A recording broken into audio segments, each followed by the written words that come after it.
All right, hello, welcome to Adventures in Lollygagging. We are back to playing Symbaroum tonight, and we've been talking for the past 30 minutes about how they're all going to die. And we'll see. Because, yeah. I mean, Evan in the chat earlier today was like, I think someone's going to die. I was flexing how I have so many different enemies printed out on a sheet in front of me. We're talking about backup character ideas, etc., etc.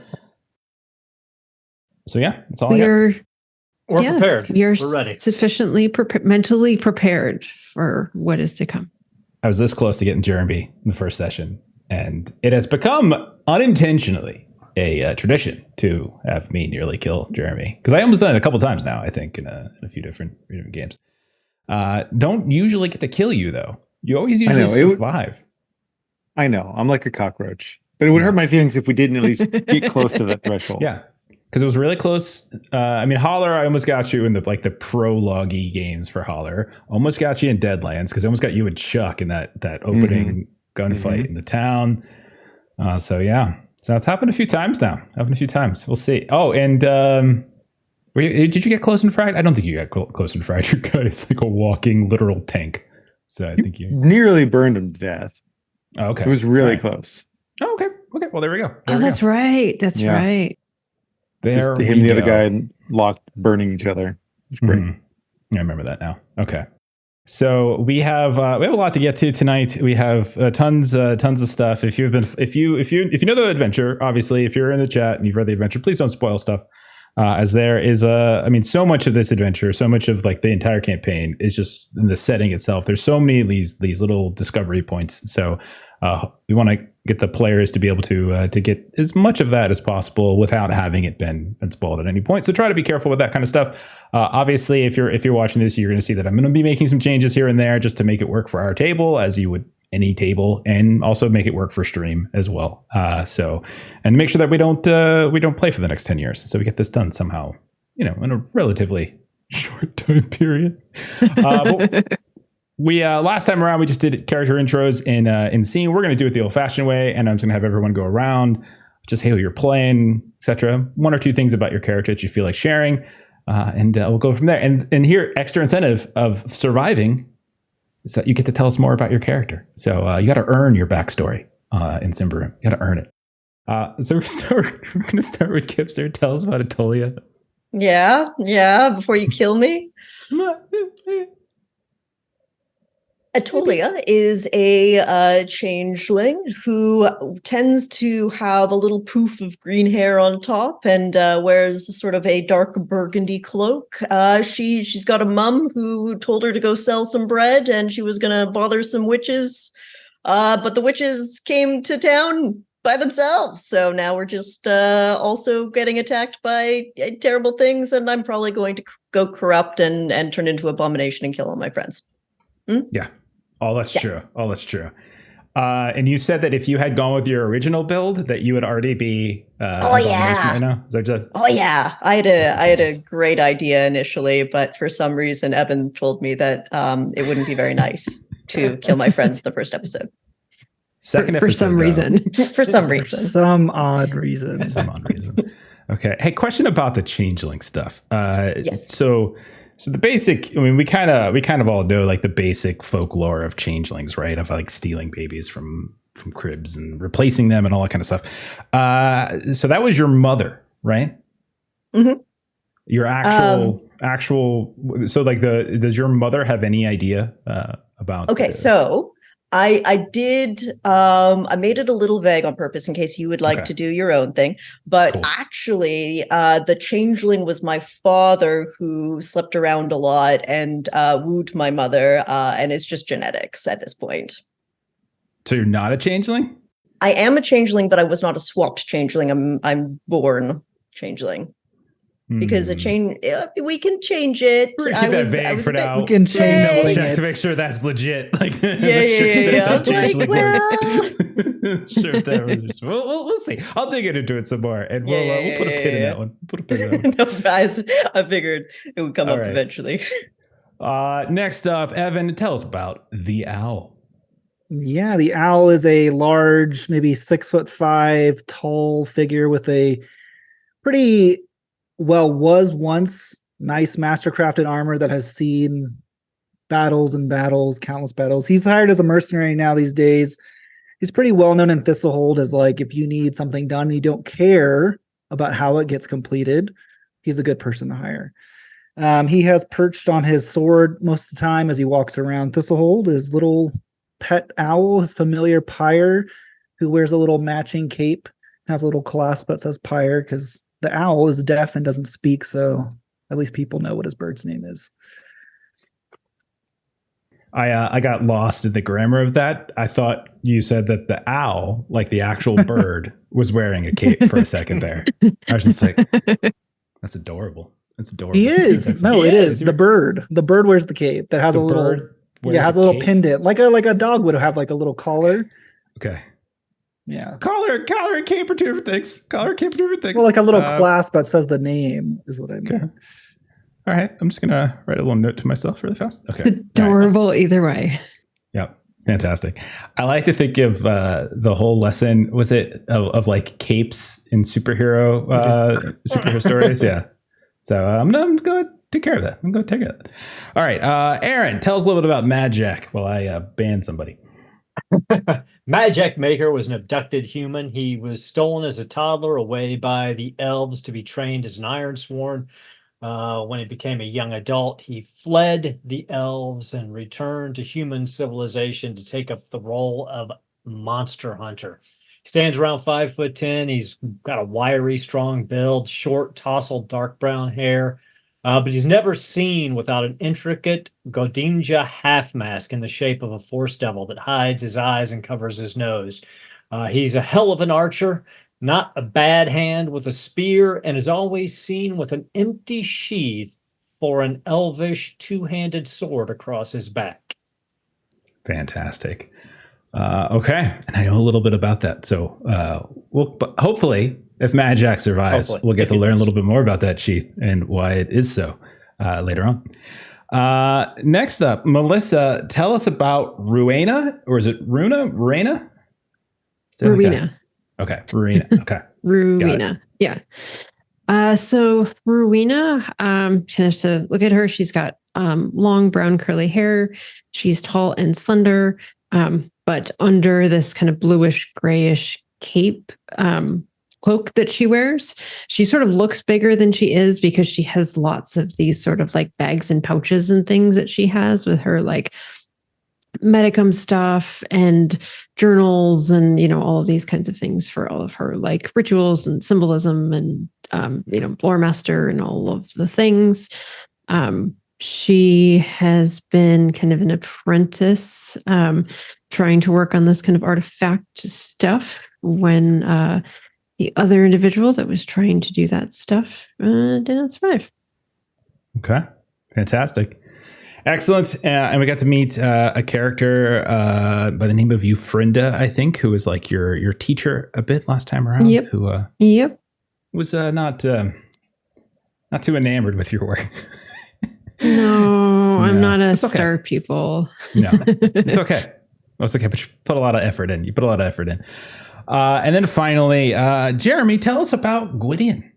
Yeah, Gwydion is just a ray of sunshine. That's not true. He is a scowling, prowling barbarian warrior that some folks know in his Iron Eye. Thanks to the patch over his missing eye, just clad head to toe in thick leathers, a couple of nasty crow's beaks that are just covered in gore at the moment. Begrudgingly following the orders of the tribal elders, being forced to be a translator when that's the worst decision possible, just hating every second of it. Yeah, it was best darn translator ever. Yeah, the job got done. It's true. Words were translated. All I have to say about that. But I was, hey man, you knew what would happen. Oh, I damn well knew what was going to happen. Yeah.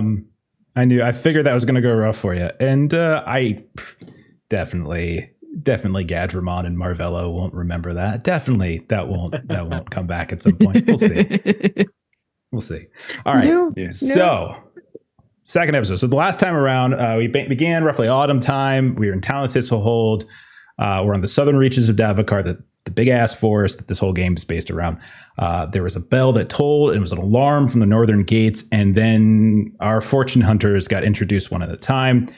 We saw Madjac over at Mother Mahir's agency, kind of getting in this little competition with this goblin scout by the name of Hugalea, haggling over whether or not to who gets like the rights to this next Aimbrain expedition. We saw the owl over at Big Bastard's smithy, hanging out with trusted smith and friend Gira, who's repairing your armor, and you were also getting tackled by these young children. Outside of Thistlehold, we checked in with Attolia over by Blackmore, who took your mom's bread, and you brought it over to Thistlehold itself, maybe sell it in the market, and you also had interest in maybe begging a witch named Agdala, who works within the Witch and the Familiar in the town of Thistlehold for maybe some training. And then within the Tower of the Order Magica, as we've already mentioned, we saw Ruina. She was struggling with this sort of rune carving, artifact crafting kind of thing, and this wizard, Eufrinda, grew a little bit impatient with your failure and departed. So the bell was tolling. It was near the northern gates, and that's where the slaughterhouse was, where we met our barbarian diplomat, Gwydion, who was kind of getting harassed a little bit, as often is the case. But eventually, all of you met up, and you learned that outside of the northern gates, a pair of colossi, these massive creatures that are like part oxen, part flesh, part something, and they were being ridden by these two witches. Captain Marvello of the Guards, he organized a small little delegation to go meet with them. He brought a few of you. Some of you just happened to kind of get lost in the shuffle and got to come as well. But he took Ruina because she has the cloak of the Order Magica. He took Gwydion because Gwydion his head just stuck out like a weed, and he had the barbarian look and needed a translator. And while there, you met with a witch by the name of Gadramon, who asked a very strange question. He asked, "Has the well spoken?" No one really knew the answer to that question. Some of you had a vague idea of what the well might be. And then when no answer came, he tried to get inside, but he was denied. He said something about how the Huldra Yeleta, the head of the witches, sent him here, had some kind of vision about corruption, about danger, etc. But Marvello said, "No one, you can't come in. It's not happening. Not until we talk to the Mayor Night Pitch." So he went back inside. The witches got their own camp now in the woods north of town. And you all started wandering to go take a look at the bronze well within the antique plaza. Maybe that's the well that's being spoken of. But as you were going there, this massive boom happened while you were walking down the promenade. And some of you, your eardrums burst, your eyes began to bleed. You kind of went deaf for a few minutes. The ears started ringing here and there. Dust cloud erupted over this portion of the city. And you started to see people running away from a section of the city. It's kind of to the southwest or so of Toad Square. Something about the creatures from the underworld had come up and are dragging people down within it. And so as you started shifting and through the dust, everything that they said was basically true. As these strange bestial creatures were running amok, you saved a family and a merchant named Erlaber. You unfortunately lost an elderly couple in the process. Gwydion, you nearly fell too, but you managed to sort of rally and slay the beasts that were attacking you. And just as you thought you had finished and you were catching your breath, you started to hear roars from down the alley. So let me go ahead. Let me switch us over to a little map first so that the people on the stream can see what Thistlehold looks like. And there's a giant big black blob, which is where this fighting, the cracking of the earth and the dust is all taking place. And what I'm going to say is that the five of you have a beat or two to do something before you are once again overwhelmed by this wave of these bestial creatures. So let's go around. What would we say everybody is doing in this little momentary this moment to get ready? What are you all doing? So Madjac would be looking for an elevated position, either a roof to get up on or a balcony, someplace where it can get some height so he can fire down at them. Plenty of roofs all around. I would say if you want to do like something like a quick roll or even a vigilant roll, either one of those would be fine. It's a little dusty, so no major bonus here, so you can just roll it flat. Okay. What would Attolia be doing while this is all happening? Attolia knows that Madjac is good at finding places to shoot down from, and she is following him. Okay. I will say then, if you're following him, I think Madjac, you passed, right? Oh yeah, I got a 2 under 15. Okay, so just we'll say to the north of where you were fighting, there is one of the walls of this building has kind of started to crumble, but in doing so, it's given you this little bit of a ramp, and you go climbing up to the top. It's some of the bricks and the blocks are kind of sliding around here and there, but you're able to keep your footing and you're able to climb up. And in doing so, you can turn around and give a hand to Attolia. Attolia, were you doing anything before you climbed up, or is this it? Making sure that Rowena had the herbal elixir, but she does, so she is just going to head up straight away with Madjac. Fair. I imagine enough. we're kind of exchanging some glances, looking at Gwydion and everything, and like gesturing, like. Yeah. Okay, Attolia, give me the same roll. Give me a quick roll, but you, because Madjac is there, will say go ahead and take like a +3 or something on it, and you're going to get up no matter what. It's just whether you're up at the start of combat or whether you have to like expend like a move action when we get going. Well, I also rolled a 2. All right, both roll 2s. Okay, so you both climb up. Following Aaron's rolls is always good. Now, with the two of you up here, one thing I'll let you also know is that you can see that there is this whole, I've mentioned it a few times, there's just a chunk of the city that's just missing. Like, you look out, and obviously there's tons of dust and debris floating everywhere. Some of these buildings are still standing, some have crumbled. You can hear people shouting left and right. You can see others fighting the streets. You see groups of guards that have confronted some of these creatures. You see what looks like priests and stuff that are dragging people into some of these various homes and buildings, probably to triage and try to heal as best they can. So you can see all of this from your now perch. And you can also see a few blocks over to the west, a massive gulf where it looks like a sinkhole has opened up. And that looks to be from where some of these creatures have started to emerge. Let's go over to Rowena. What are you doing with your moment here before you are all overwhelmed once more? So Rowena had noticed just the just awful stabbing that Gwydion took, and so she is kind of fumbling in her kind of under her cloak and her little medicus pouch, and she kind of locks eyes with Attolia. Yep. Got it. And so she kind of goes over, she's got her herbal cure. And so she's kind of, Gwydion, just stand still. So I need to pass a check against cunning, and then I can roll a d6 because I've got the herbal cure. So that is a 2. That's 3 twos in a row the 3 party has twos. rolled so far, which is excellent because we want to roll low in this game. Yeah. Well, for checks Yes. anyway. And so now I roll a d6 to see how much healing Gwydion gets. Okay. Oh, no. Oh, all right. That's a okay. 1. Hey, you know what? You just Damn doubled my it. hit points. Oh, God. Okay? Hey, Oh, goodness. Crap. things are looking up. I got 2 hit points now. This is great. Okay. Oh, God. Really? Okay. Yeah. That's not good at all. Okay. Okay. Fair enough. Sorry. So Rowena's just like, no, you didn't. You're moving too good. And I feel like it just sort of like slips and breaks, and like it just doesn't get kind of everything up there, and it's just all over the ground, and there's Not all just, of that's too my much blood. chaos I'm going sorry. Oh no. You Sorry. did fine. It's just fuck it. Those things are gonna kill me anyways. Who cares? It doesn't matter. None of this matters. on. You just hit them harder than they hit you, and you'll be fine. Okay. And so then Gwydion starts hitting himself in the face. It's them He harder. goes down. Them And then, harder. well, I'm going to use my recovery ability where I do a resolute test. And he legitimately love it. does just try to slap himself awake. Okay. Just Yeah, trying to get that adrenaline going. absolutely. Go ahead and give us that roll. It's like our werewolf, like bring the Oh, ring No, God. but of course I failed. It wants Jeremy to Oh my die. gosh. That's what it It is. does. It's does. okay. We have, It like, does. like rerolls or something. Do we have something? I Did think we we're get audience doing, dice? I think we're We doing Just audience dice let gives it you happen. a It plus happened, one, man. I'm but it's okay too with late. it. Yeah. It's there. It was meant to be. You're gonna be fine. I'm gonna be fine. Like the day started crap, it's gonna end crap, but it's gonna be glorious crap. Just gonna end rub early some for you, dirt in too. it and get back. Exactly.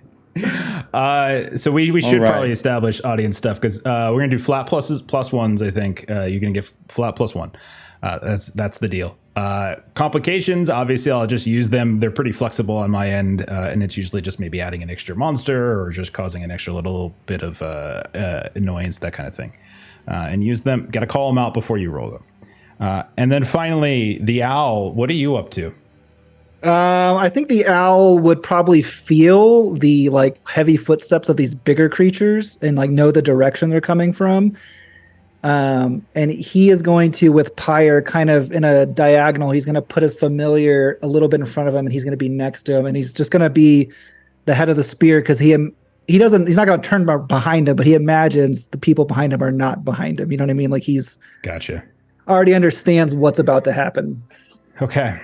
All right, let me bring you guys over to a little map. This is not a perfectly tactical map. This is just going to be for us to kind of get a flavor for it. And so we have a general idea. So let me move us over. I've already put Rowena and Madjac up on the roof. I've got Gwydion and Rowena a little bit further back. And then the owl and Pyro, go ahead and move yourself wherever it is that you think you would want to move.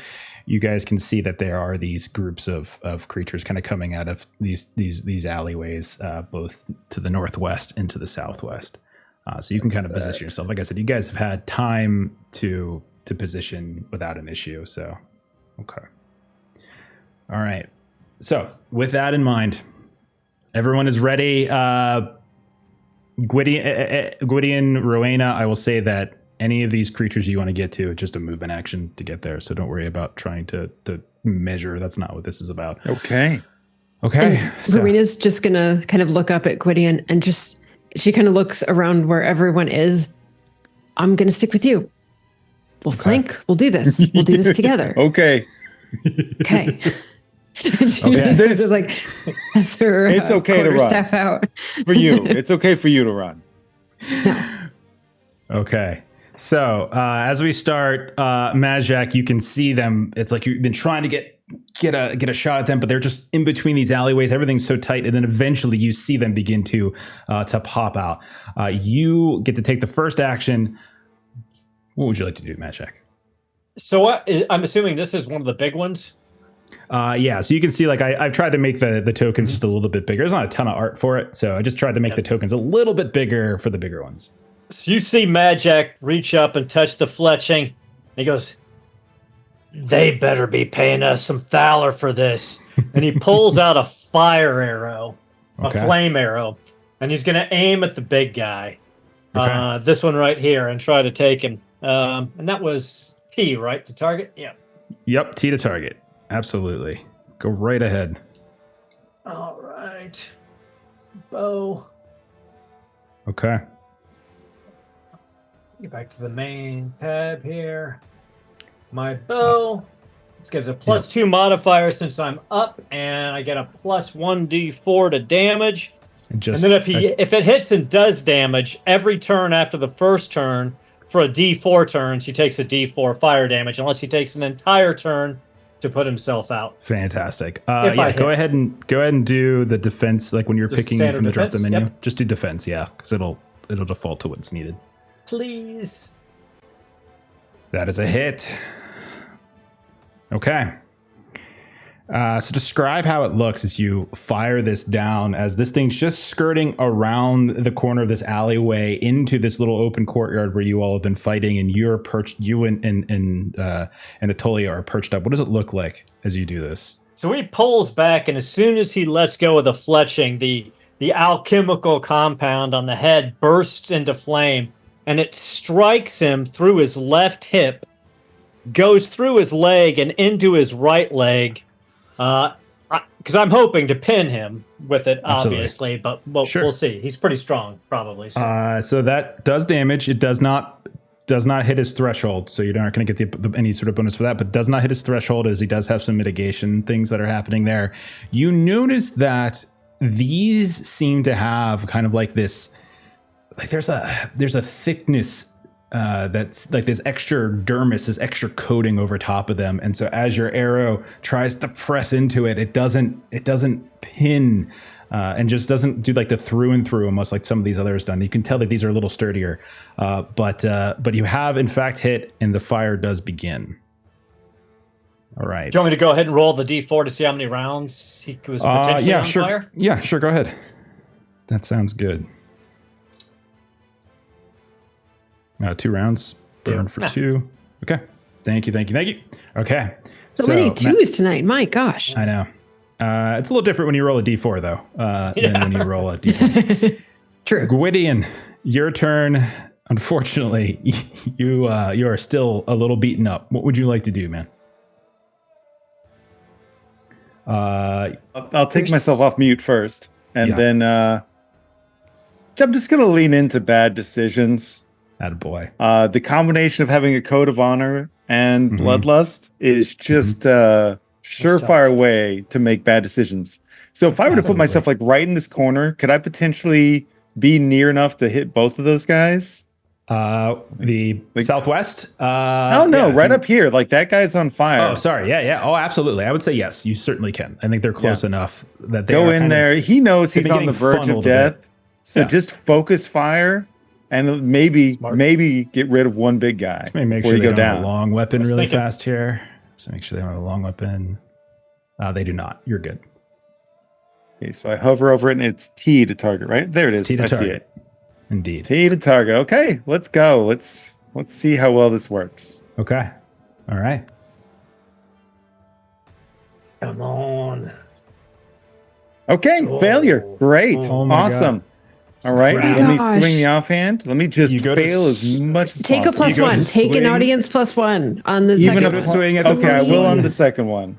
It Please. manages to, with this, like, you can see one of its arms has these extra layers of some kind of grafting over top of the forearm. Yeah. And it just kind of lifts it up and catches and parries that swing a bit. But you have a second swing. I with your do. offhand. Even if Go I for had it, taken man. the +1 on the first, it was still too big a failure. Fair enough. Oh my God. Here we go. I'm going to roll a nat 20. So I'm just going to botch everything, and I'm going to put my myself right there gosh. between two monsters. And I'm going to do Jeremy. everything in my power to fail completely. Jeremy. All right. This is You great. poor fella. Wow. It's okay. And I failed every parry roll last game, too. Well, but look at it this way. At least you roll to defend. So as long as you fail for them as bad as you fail for yourself, you'll be fine. That's a good point. You try to thrust the second one in. And there's we're not doing criticals or anything like that. Fumbles. We might at some point, but not yet.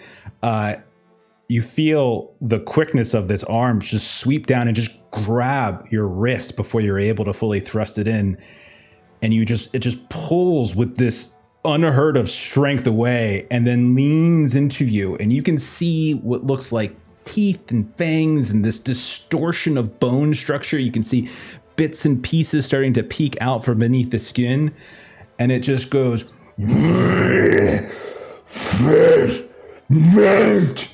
as you can, this chunks of saliva and some horrific foul smell right into your face. I hope you bleed when you shit me out.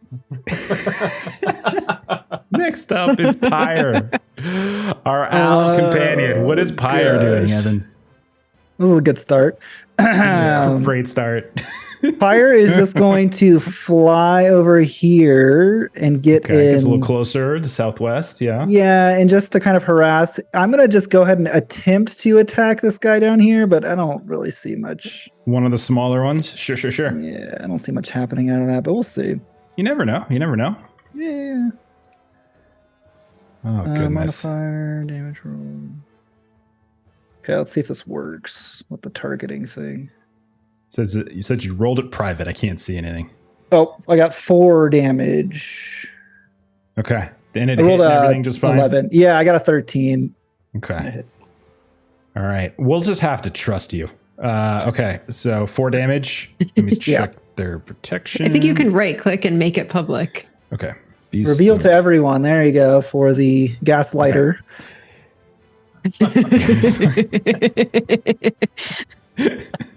I don't even think gaslighting actually happened there. Okay. So you come in, like the bird is trying to like hack away with its talons and its beak, and it does in fact manage to get right up in its face and kind of get it in the neck a bit before it kind of has to back off a bit before getting swung at. All right, it's now my turn for a couple of these. So we're going to have, first of all, the one that's right next to Gwydion. Mm-hmm. Is going to attack Gwydion. I will say that the conditions, because you have rushed in, I'm going to say that he can't maneuver himself into a flanking position because of just the tightness of the alleyway here. So he's not going to, like, that's not going to happen. So you're not going to get flanked. However, if you could please go ahead and roll your defense against its attack. It's using accuracy specifically. Okay. Let's click on the armor here. Give that a roll. You got this. God dang it! I knew that was going to happen. Oh my Okay. God. Oh, that's good. That's good actually. Oh, That's there good. you Yeah, no, in this That's case, good. Okay, it's good. We gotta Right. switch no, our fuck you. brains. He's I eating know, I me, know. not you. Yeah. The big one So- gets to eat me, not you. So you see this thing suddenly, and where a few moments ago you were kind of hitting yourself, it's sort of doing the same thing. So, and then it tries to lunge in direction of you. However, you were able to sort of parry it away with maybe your offhand as you rip it free from the arm of the larger of the figures. And that's its turn. The next one is going to be over by Pyre. I'm going to say this one's going to charge past Pyre, which means Pyre can take a free attack. And it's going to, I think it's just going to charge at Owl. And that's what's going to do. All That right. makes sense. This one's going to rush past. Oh, a 1. Nice. Okay.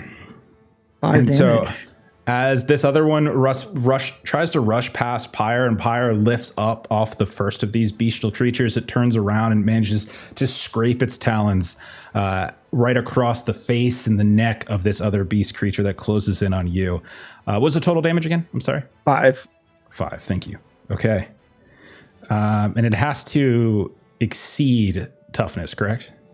Yeah, the threshold. Okay, so or threshold. Yeah. Okay, so it does not get it. All right, so he's right up on you, and so this beast is going to, with his attack action, is going to attempt to attack you.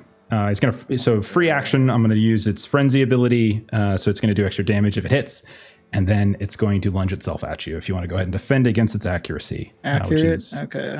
yeah. Well, -1. yeah, I'm gonna get hit because that's the build. Okay.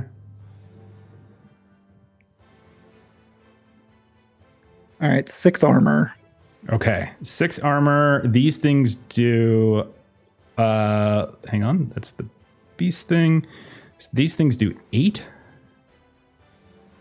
We'll check that. I think these things do 8. Yeah, they do 8 points of damage. 4. No, I'm sorry, they do 4 points of damage. NPC, so it's going to do 4 points of damage.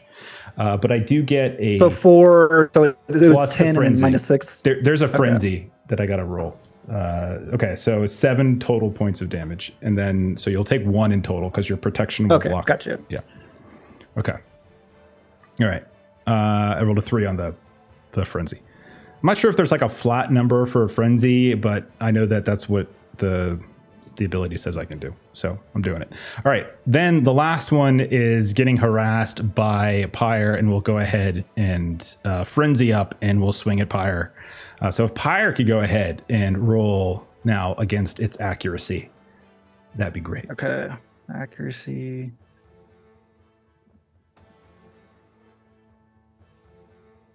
Oh. Okay. Same deal.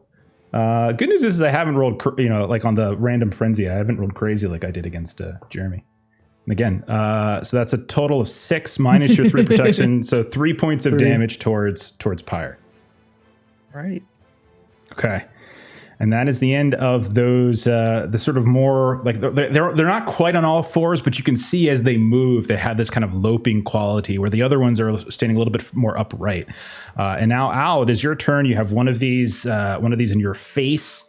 Did do a little damage to you. What do you want to do? Yeah.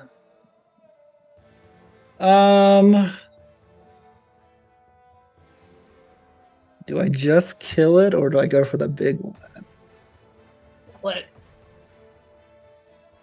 The owl's gonna take the op attack and go for the big one. Okay. So yeah, go ahead and roll the defense against its accuracy.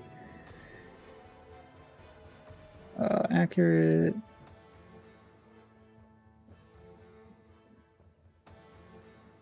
Okay. Oh. It's another miss. Okay, this is 9 going to armor. be 4 plus 2, so 6 against Yeah. your 9 protection. My so yeah, 9, yeah. you At least these block guys all of don't it. hit as hard as the ones before. I was just getting really lucky. I rolled a bunch of 6s on my frenzy dice. I've rolled 2s and 3s so far. Okay, so next up. I'll attack now. The big Oh yeah, guy. sorry. That's right. It's your Yeah. turn. My bad. Okay. Oh my! Oh, I still hit him because his thing is so low. This thing is so low. Yeah. His defense. Nice. Okay. Sweet. So you're swinging at the big guy, right? Yeah, down here. Okay. Let me double check. I have a couple little tiny things it can do. So, all right, it's going to protect against some of that damage. And then some of that gets through, but it does not. The damage it ends up taking does not exceed its threshold, so you don't get the extra. But you do swing down, hack right into it. You can see as you bury your sword in and try to pull it back out. It's rough. It's like you're trying to hack through like this rough, hardened leather almost and skin. It's almost hard to tell the difference between skin and armor, grafting, or whatever the hell this is. Okay. Next up, let's see. We've got Attolia up on the roof with Madjac. What do you want to do? Okay. Well, this is a bit fucking shit. So I was going to try to stall one of the larger ones, but everybody's engaged. So I think I'm going to stop the little guy behind the owl from trying to flank him on his turn, and use the entangle spell, which means I'm going to be rolling resolute against their strength. The creature is ensnared until the mystic fails a resolute versus strength test. Gotcha. Strong is flat 0, so it doesn't affect the roll. So just go ahead and roll it flat. Okay. Flat roll. Okay. Success. Okay. And so what's the immediate effect? I'm sorry. So essentially, it's you see Attolia reaches into one of her many little pouches that are overbrimming with plants and little bits of fern and flower, and pulls out a bunch of seeds that she throws on the ground, and some vines come up and just ensnare it. There's no damage or anything, but he cannot move. Excellent. And that's great because he actually is not in range of anybody. And he had an option on his turn when his turn comes around to either flank, like you said, or charge at Rowena. But in this case, he is actually going to be entangled. Okay, so I will remember that. Okay, so next up, excellent turn. The big warrior dudes. Okay, first one over by Gwydion. He's going to burn for 2. Start of his turn, I'm assuming. Burn. Okay. Yeah, so, it says the turn after for 2 turns. Yeah, so that's fine. I'm fine. Let's just do it. Let's just do it at the start. Okay. He's still up though. Okay.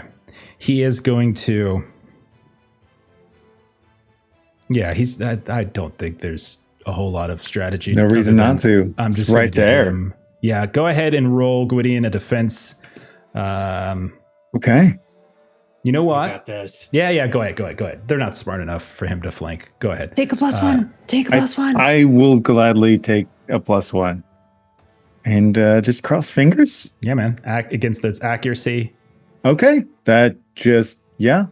As this, you could see it's gearing up to swing down at you with these. Again, it's got one of those arms that kind of extend out into like its own sword, this barbed kind of bone blade, and it tries to cut through you.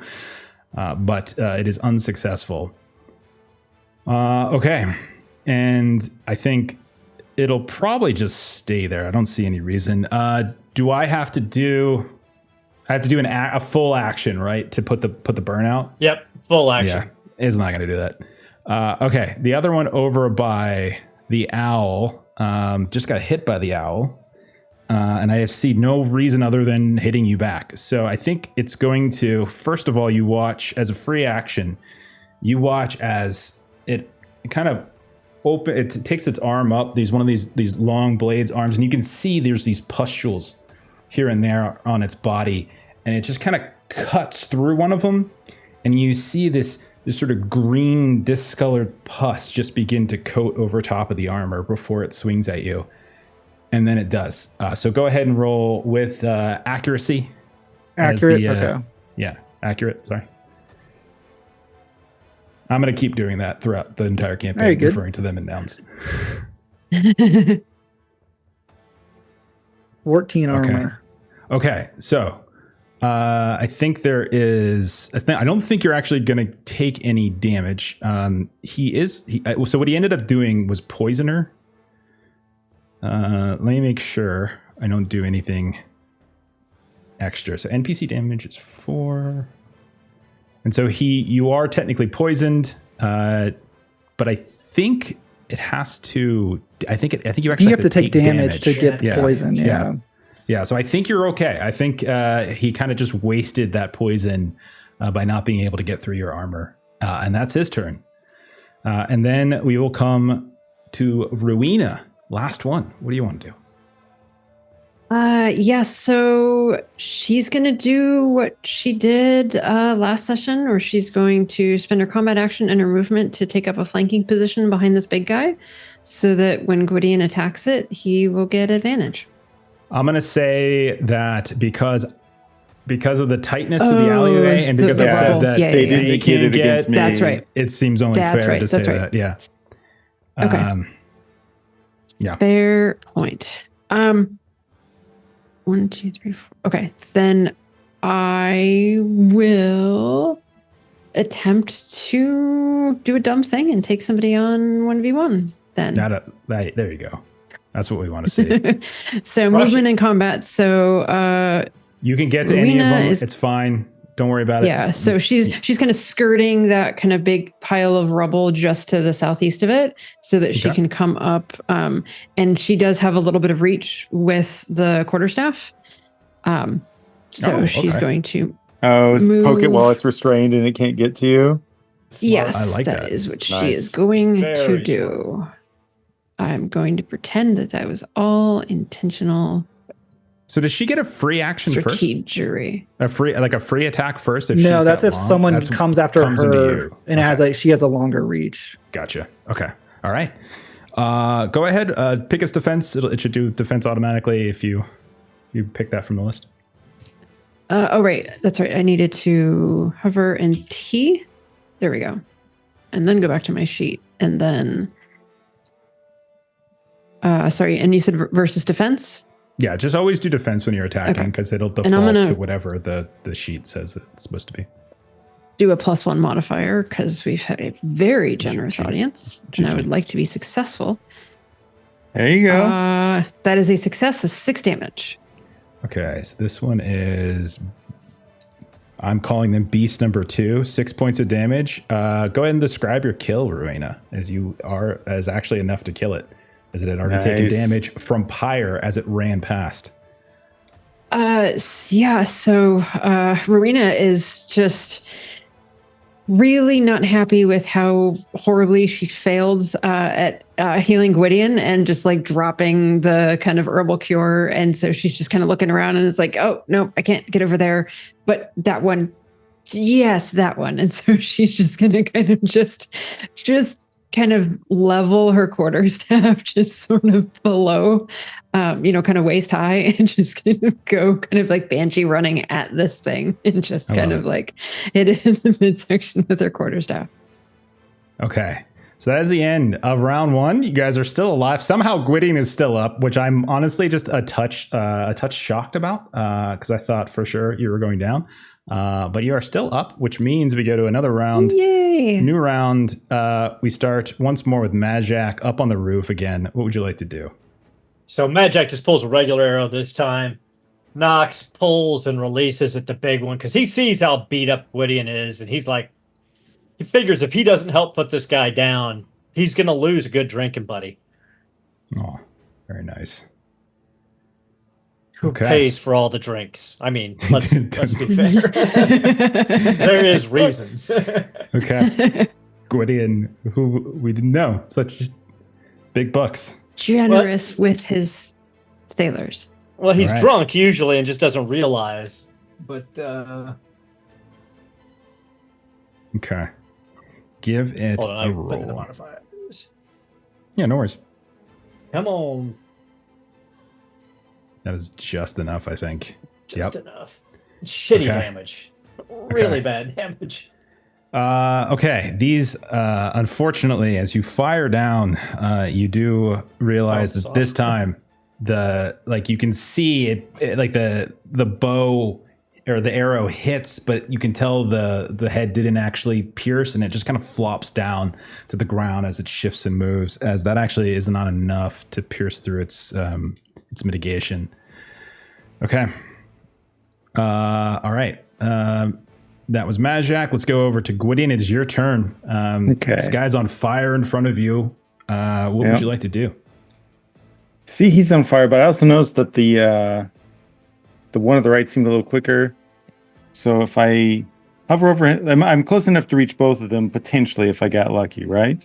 Yes, that's Like fine. if I could Yep. put. Okay. I think that's fine. I think that's fair because he's attacking So- you, so it makes sense. Evan was messaging me something about clicking verses, but like I've got him targeted. So when and you, then- and then click your attack, and then at Uh-huh. the top where it says custom and it says verses and custom, click Uh-huh. custom and change it to what he tells you to click on. Oh, now I 'Cause see if what not, that it rolls is. it flat and there's no modifiers on it. And what was he again? He's accurate.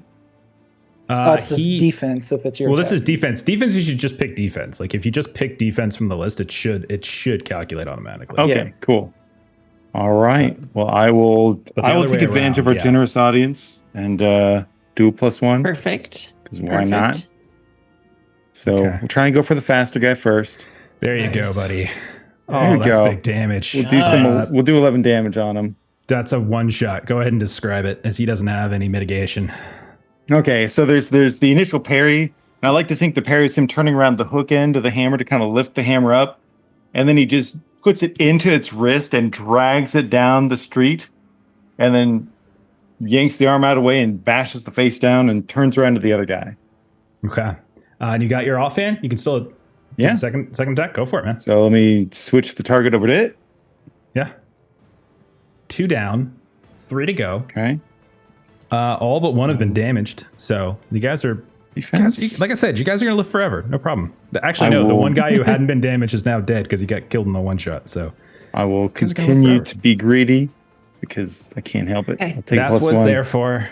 We're Yeah. keeping it fair, and then it's not going to be like overwhelming. But we also Okay. want to make sure you guys get some Only benefit of 6 it. damage on this one. Not Okay, let me not the best double roll. This is the check. big guy. It's okay. Okay, so the big guy, they have a couple different things that allow them Mm-hmm. to. They have the robust ability, which allows them to ignore some damage, and they also have some armor. So between that, damage will go through, but probably not as much as you would like, as you are able to thrust the sort of the sword forward, and it doesn't immediately pierce, but as you continue to drive him into the wall of the house behind him, you're able to use the force of the wall and the force of the blade to finally pierce through. And as you pull the blade back, you can see it's kind of coated in this dark red blood. Just hook something and yank it out. Absolutely. Okay. Let's go over to Pyre. Pyre's actually had a really good combat. What is Pyre Pyre up to? is amazing, apparently. Yeah, he's gonna keep harassing this one little one at the bottom and just keep being a nuisance. That's his Absolutely. deal. You're gonna kill this little one at the bottom. Maybe. Maybe. I think you will. Oh, Two no, not enough damage. Yeah, it doesn't roll. Not up. enough damage, but you are Oh. pecking his eyes out. Something fierce. You can see Pyre probably is trying to pull the ball out a bit, but it can't. It's just not quite. It's just the tether is hanging on still, and the beast is able to swat Pyre away. And it's now its turn, and so it's going to go ahead and swing right back at Pyre because I don't feel again like these things are the most tactically sound, and they're just killing.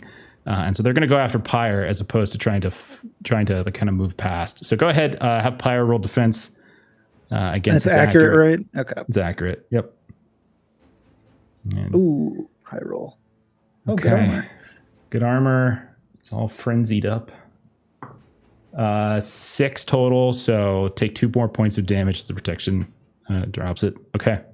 Yeah, I haven't rolled higher than a 2 on my bonus frenzy damage. That's a shame. Okay. I mean, not for the drama. You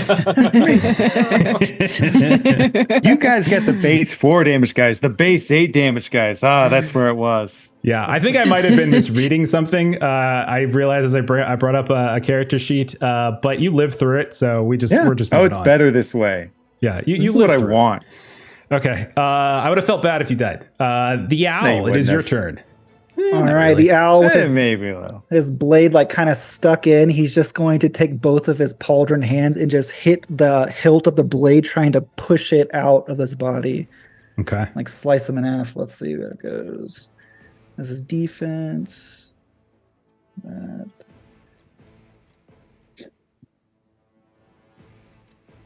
Oh my, 10 points of more. damage. Whew. Okay. -4, so it's gonna be 6 points. You just did describe your kill. That's enough. You Yeah, I took think one of he's them just down. using all of his might to just both hands smash into the hilt, and as it does, the blade just cuts it in two, and it kind of spins in the air and falls. We'll say it falls, perfectly in the ground because that would be cool, and the blood just splashes over him. And the owl's used to blood; it's okay. Fantastic. All right, Attolia, the fight has definitely moved in your favor, at least in this small compartment of it. You can still see to the west that there are more of these things. They're not currently chasing down at you, but you can see off to the west that there are a handful of these guards that are being overwhelmed, and they're trying to kind of hold off, it seems, as a group of these beasts are beginning to surround and overwhelm them. They're holding off in this alleyway, trying to protect these group of civilians who are trying to climb over top of this bit of rubble. So you can tell that they need help further in. But right now things are going good for your group. What would you like to do, Attolia? Attolia, seeing us, will go, there's a bunch of guards up ahead. They need help with the civilians. And she'll grab about 5 arrows, knowing that there will be more combat soon. And she's going to try to do Storm Arrow again. And hopefully it'll work this time. And I am going to take the +1 from the audience dice. Okay. I like it. These work. And I'm going to try to shoot at the one, because I get a free attack with the spell on when I cast it. Yes, at the one next to Gwydion. Yes. That makes sense. Yeah, that's probably the one that's easier to see anyway. You probably have to take a move action to see the other one. Oh, yeah, I can actually move to get a better shot. You're fine. You're fine. Okay. It's okay. Okay. Let's roll. Oh, all right. I'm just going to do it off my character sheet because that's not working right now. Resolute. +1. Roll. There we go. All right. Very nice. So I've got 5 arrows covered in electricity just floating around me, and one of them immediately shoots. It does 1d6 points of damage. Does that go through any penetration for the bad guy? It depends on how much you do. You have to roll. Yeah, you have to roll. They basically have 4 points of protection between an ability they have and armor. But you rolled a 6, so that's 2 points. Yay! That's going to be hilarious in a second. It's not enough to kill him. It's not enough to kill him. Aaron knows. I think he has 1 health theft. All right, that is my turn. Okay, and so as this arrow slinks down, right in its chest, it grabs it.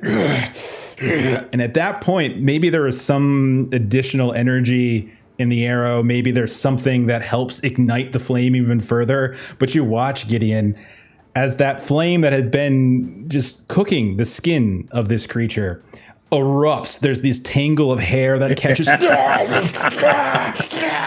and it just engulfs him to the point where he falls over. As the 2 points of damage that he takes at the start of his turn is literally enough to kill him. Which is amazing. Awesome. Teamwork. Okay. Which means we come to Rowena. Rowena, there is one visible enemy right now that you can see is down the alleyway to your left, which is to the south.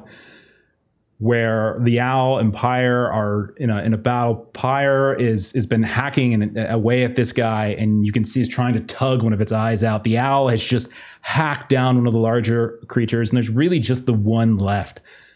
What would you like to do, Rowena? So Evan, would you say that I can like hit over Pyre? You could go in Like, between in that gap hidden right here where the behind, dead okay. guy is. Yeah. Okay, I think that's fine. the direction that I will kind of move over in that direction there. Let's just say you and, yeah, stand on then top I'll- of the dead body. That would be fun too. Just that. Yes. For the Okay. visual of it, that is exactly. it. It's just like nerdy girl running up, like jumps on top again with a little bit of distance, and she will see what she can do to poke at this last remaining one here. I'm going to make sure to target it, and then I'm going to take a +1 quarterstaff versus defense modifier of 1. And Okay. that's 2 damage. damage. It looked real cool running up, and she. This is more of like a swing that she does, kind of with the quarterstaff as she comes around. It is not enough to kill, but you come up, and as this thing is it's like swatting away this freaking owl. You just take the staff and you just smash it right up against the temple. Its head bounces off the wall a bit, standing next to it, and it kind of rights itself once more. It is the only one left, but it doesn't care, as it is pretty fierce. Madjac, it is your turn. You kind of see this. You're starting to see the same things. I would say if you take a move action first to kind of go down the slope of the western slope of this gable peak, you should be able to see. Okay. We're not being super precise with it. All you really need to do is take a move action to get line of sight. The end. Okay. That's all it really So is. yeah, so then he just pulls an arrow, knocks, and fires. Okay. Fire away. I gotta target this guy first. Yep. All right, there we go. All right. I forgot to put up my blood hotkey. So I have to reload. I don't have the module loaded, so I have it on a different game. So whatever, I'll have to do that next time. It was fun. Oh, that looks pretty good.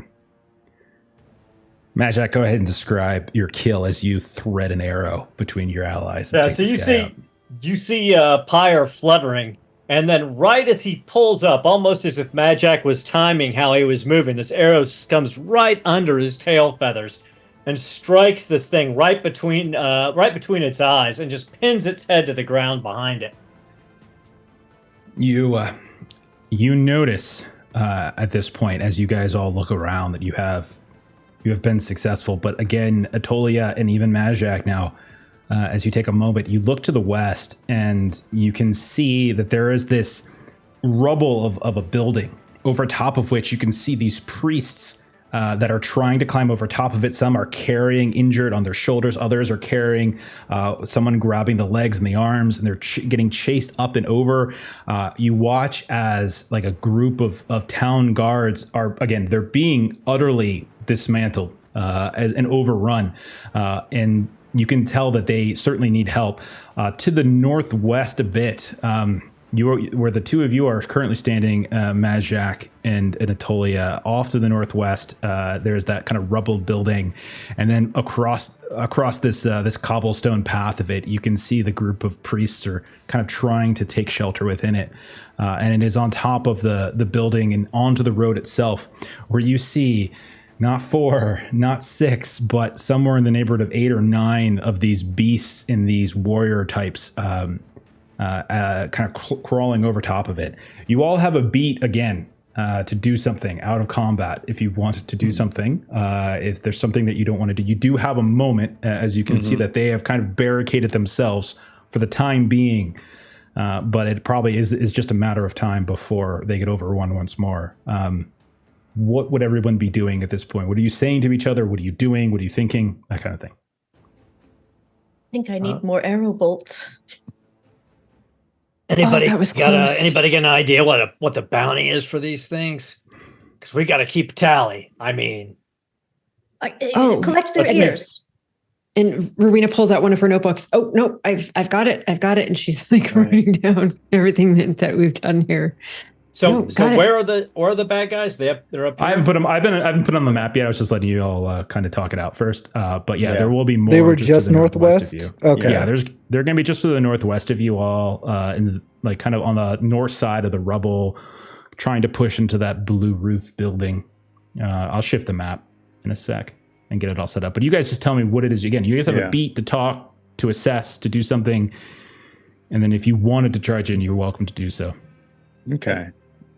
Can we run across the fucking roof to the guys over there that are attacking the priests? I'll be with you. I'll do that with you in just 1 second. But fortunately, recovery, you can try it as many times as you want. You can only get the benefit of it once. So I'm going to curb stomp the one that spit in my face earlier. Just try and shatter its skull to make myself feel better. Okay. Maybe. Sure. Go for it. Nope. Did you? You could have taken a +1. I could have, and I didn't. And it's rolled. It's there. I feel like it was meant to be. The whole fucking audience gave you +1s to help with this. I realized that the second I clicked it, and it would have made the difference. Yeah. But I'm an idiot, and I didn't. I can't help you again. I just once a day. That's all I can. But you survived. You took them head on and you survived. Now we're gonna be fine. Well, there's a whole damn horde of them northwest of us, so either we got to engage or we got to withdraw. One of the two. If we let them get the upper hand, we'll get surrounded. We can't let them. We can let them take the upper hand. We have to assist. We saw what happened. We saw the carnage that they inflicted as soon as they got here. We can. And she looks back at the bodies and like. She actually killed one, like not solo, but hit the killing blow. And so she's like, we can do this. No, I like it. Let's run along the rooftops, spike the top of their heads. Sounds wonderful. Give us advantage. The owl's running on the ground. He's going to, the audience sees one of Pyre's eyes that are normally red. One of them turns green as the owl will use the senses of the familiar. And in like kind of he not only does this in desperate times, but in the pain he hears from all of the sounds that he normally never hears, he just gets like the direction of where it is, and he starts just sprinting northwest. Okay. With Pyre. I will say you guys can position like as you come up, especially those of you who are on the roof. You can see that atop this rubbled pile, you can see that there is like a town guard and a priest. A priest is. You can see is just drenched in blood. You're not sure if it's their own, but they're just getting whoosh, whoosh, one after the other. They're kind of getting spun around. Meanwhile, a group of these others have split off across the road and are trying to bang down to the door. Madjac and Attolia, you see and you hear the sounds of chanting, of like almost like a war cry. And for a moment, you think you're surrounded, but when you look back, you see charging down the road. There are 3 men, well armored. You can see each one is kind of holding what looks to be very, very, very serious weaponry.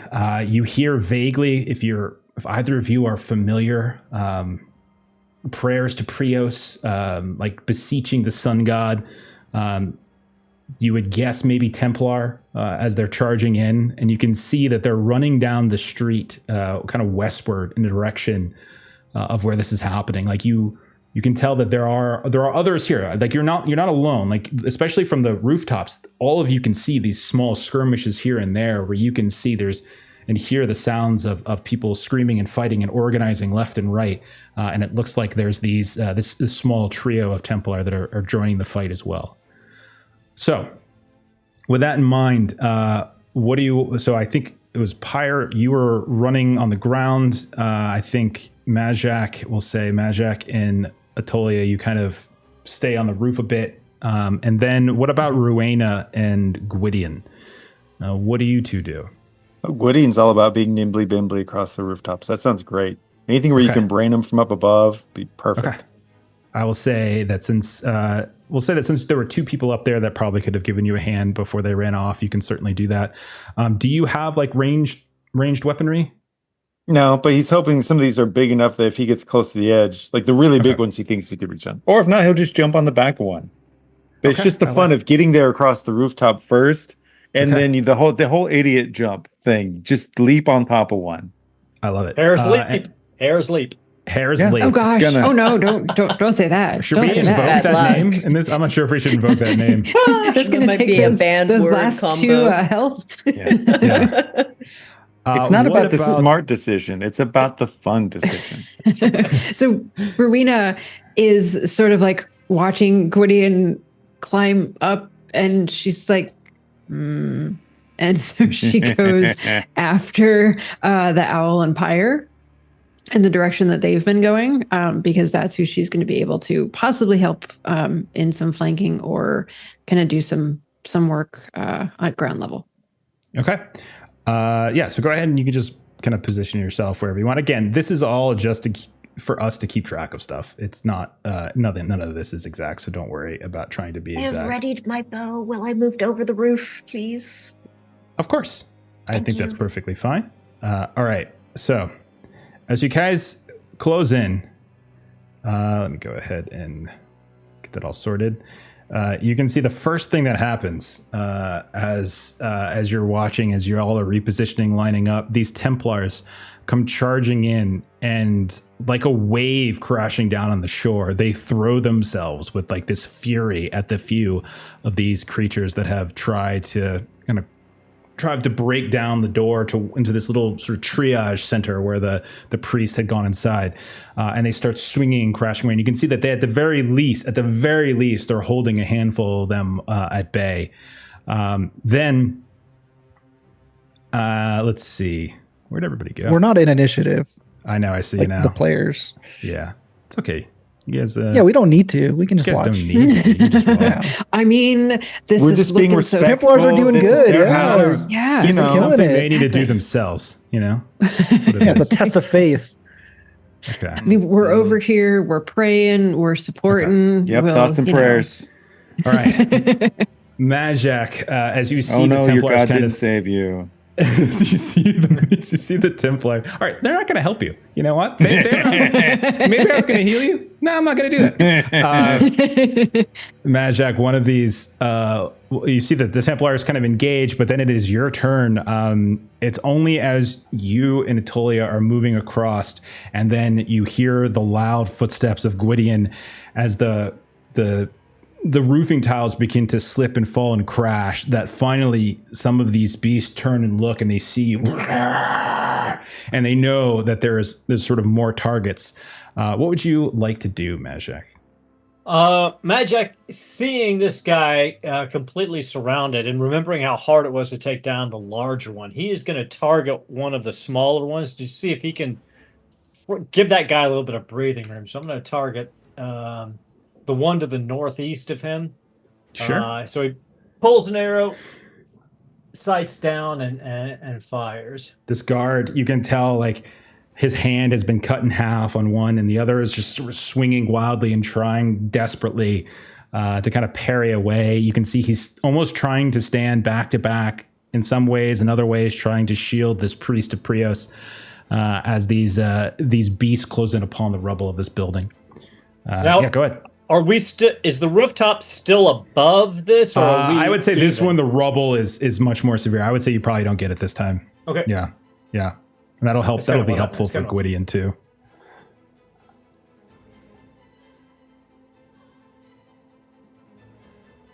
Ten points. Of damage. Wow. Nice. That's Nice fantastic. roll. All right. Max All right. of 10. What's the total damage? I'm sorry, I was 10. fixing something. 10. Okay, that's a one shot, man. Describe it. Amazing. So yeah, it just goes right through the thing's throat and just keeps flying through the other side. And he just kind of stops for a second and just sort of just falls over. Okay. And you can see as the guy goes to swing with the guard swings, he almost stumbles, but then he looks up and he sees you. And he kind of holds this bleeding half hand up from his loose hand and kind of like as salute, and then turns back around and just swings wildly with his blade as he's kind of still locked in combat with a few of these. Nice. Then it's going to be Gwydion's turn. Gwydion, you could clamber down the rubble and get towards one of them. You could pick up a piece of the rubble and throw it at them. What are you thinking? I'm not throwing rubble. The whole point of doing this is to jump. Like there's that big one just to the south of the same guy. Okay. I want to just come running along and just go straight at it. If I know that's not smart, but I don't care. I think it's fun. Let's do give me a quick far jump as you try to. You're running halfway down the slope, and then you're leaping. We'll say, and I'll take a +1. I'm sorry, I forgot that earlier. Okay. There we go. Say, because you run and then you leap, you're going to get there. And I'll say because for this first attack only, because you have leapt in this sort of chaotic fray, take like a plus, let's say, take a +2 on your attack as you try to actually make an attack on this guy. As you leap atop exciting. I love it. Nice. Definitely is probably very surprising to this guy. This guy. It's like, who is this idiot? Fuck off me. What's wrong with you? As he suddenly speaks perfect English. Of course. Okay. Very nice. Okay. Oh, only 5 damage, but still. 5 damage. You get him, but he is able to, quicker than you would think, he's able to kind of respond and twist and turn and immediately shove you off of his back, and you are nonetheless now in combat with him. Perfect. And then I'll do the follow-up. Okay. Basically just bringing the spike in down with both of them. There you go. Oh, 6. I'm not rolling great on the damage tonight. Just you and I both. Yeah, you and I both. Okay. You still did some. You definitely started hacking away, slashing away. He is able to kind of shrug some of the heavier blows away or shield them off. But he is nonetheless taking a few hits from you. Pyre is next up. Can we down here get to any of these people, or is it just like the first two in front of us? Yes. I don't want to we're treating this as we're not starting up combat again until movement is close enough. Yeah. So Pyre's gonna try and go and harass this one up here. Okay. Just to kind of be a body. That's a little one, right? Yeah, there's this small one that you can see is raking away at the back of this Theurg that has got this staff that they're trying to sort of protect themselves with, but failing. And you send Pyre in, swoops over top of where Gwydion just leaped over top of the guard as they turn back from waving at Madjac, and then begins to harass this other beast. Go ahead and roll your attack on that. Right. Oh man, Pyre is freaking rocks MVP tonight. Like seriously, Pyre is on fire. Just going for the eyes, for the throat. 6 Very points vicious. is enough to actually bypass his threshold. So, yeah, I'll try again. Yeah, go for it. As you continue to hack, man, you guys see this isn't so hard. You guys don't believe in the birds. Gotta stop rolling 1s on my dice. Oh, there you hit go. again, but not enough to kill him, unfortunately. But you have very much wounded him as his face. I'm trying to distract it from the Theurge. You've like peeled away half of a cheek at this point, and you can kind of see the gums and the teeth, these rotten teeth on the inside that Pyre now is holding that chunk of charred and hardened flesh. Okay. Something happens as the Templars, you can see, continue to swing and hack and swing. One of them just cuts through with this kind of fiery like blade. You see this dark arm flop to the ground. The hand is kind of still shifting and moving. Beast doesn't itself fall, but turns and fights. And then you can see one of them kind of pushes forward and goes toe to toe with the warrior and just grabs the warrior with its free hand, pulls it away from the actual door, and then just headbutts this warrior right in the face as it stumbles back into the alley. Next up, we're going to go to the very beast that just got attacked by Pyre. You know what? Pyre just did a shitload of damage. He's going to attack Pyre. I feel like it's only makes sense. So go ahead. All right, accurate. Oh wait, okay. I succeeded. Nice. You succeeded. So nice. It does. So you're able to shift up and swoop around and miss, and the beast is able to stay to be unable to kind of land its attacks. Another one of these again, there's a kind of a group that's sort of attacking the Templars above, so we won't concern ourselves too much with those. We'll focus on the ones near you. Okay. The beast itself, I think what he's going to do, seeing that there's fresh meat, will attempt to finish this Theurg off first before they actually attack. So this is really just me playing with my toys. So he's got a defense of +1 versus... Okay, so it's just basically a straight up D20. Look at that. See if they can take each other out. Okay, that's a 7. So that's a hit. So the beast that is just right below, a few steps below this priest, this Theurg, just leaps up and just drags them down into the stone and just starts hacking away. And then as they stand back up once more out of like this hunched over, you can see that they have hanging in their hand a big chunk of the chest and the robe of this priest, which they throw off to the side. It turns. It sees that there is another target in the form of Gwydion. It will use its move action to get to him, but it will not actually attack because it already has. Then also we'll have another one of the ones with the Templars engages, and we'll shift over to the owl now. So the owl, you are up. All right, the owl wants to run over to this big one in the back. I don't know if he takes any op attacks, but that's his... Yeah, I think he would. In fact, from this guy, this little guy. I think both of them, to be honest, both the warrior and the beast. Okay. So yeah, take one from each. All right. It's okay. You have like 1,000 armor, so you're fine. Yeah, like D10 plus D4 plus 1. You literally will. Amazing. It's accurate, right? Their attacks. Accurate, yes. Okay.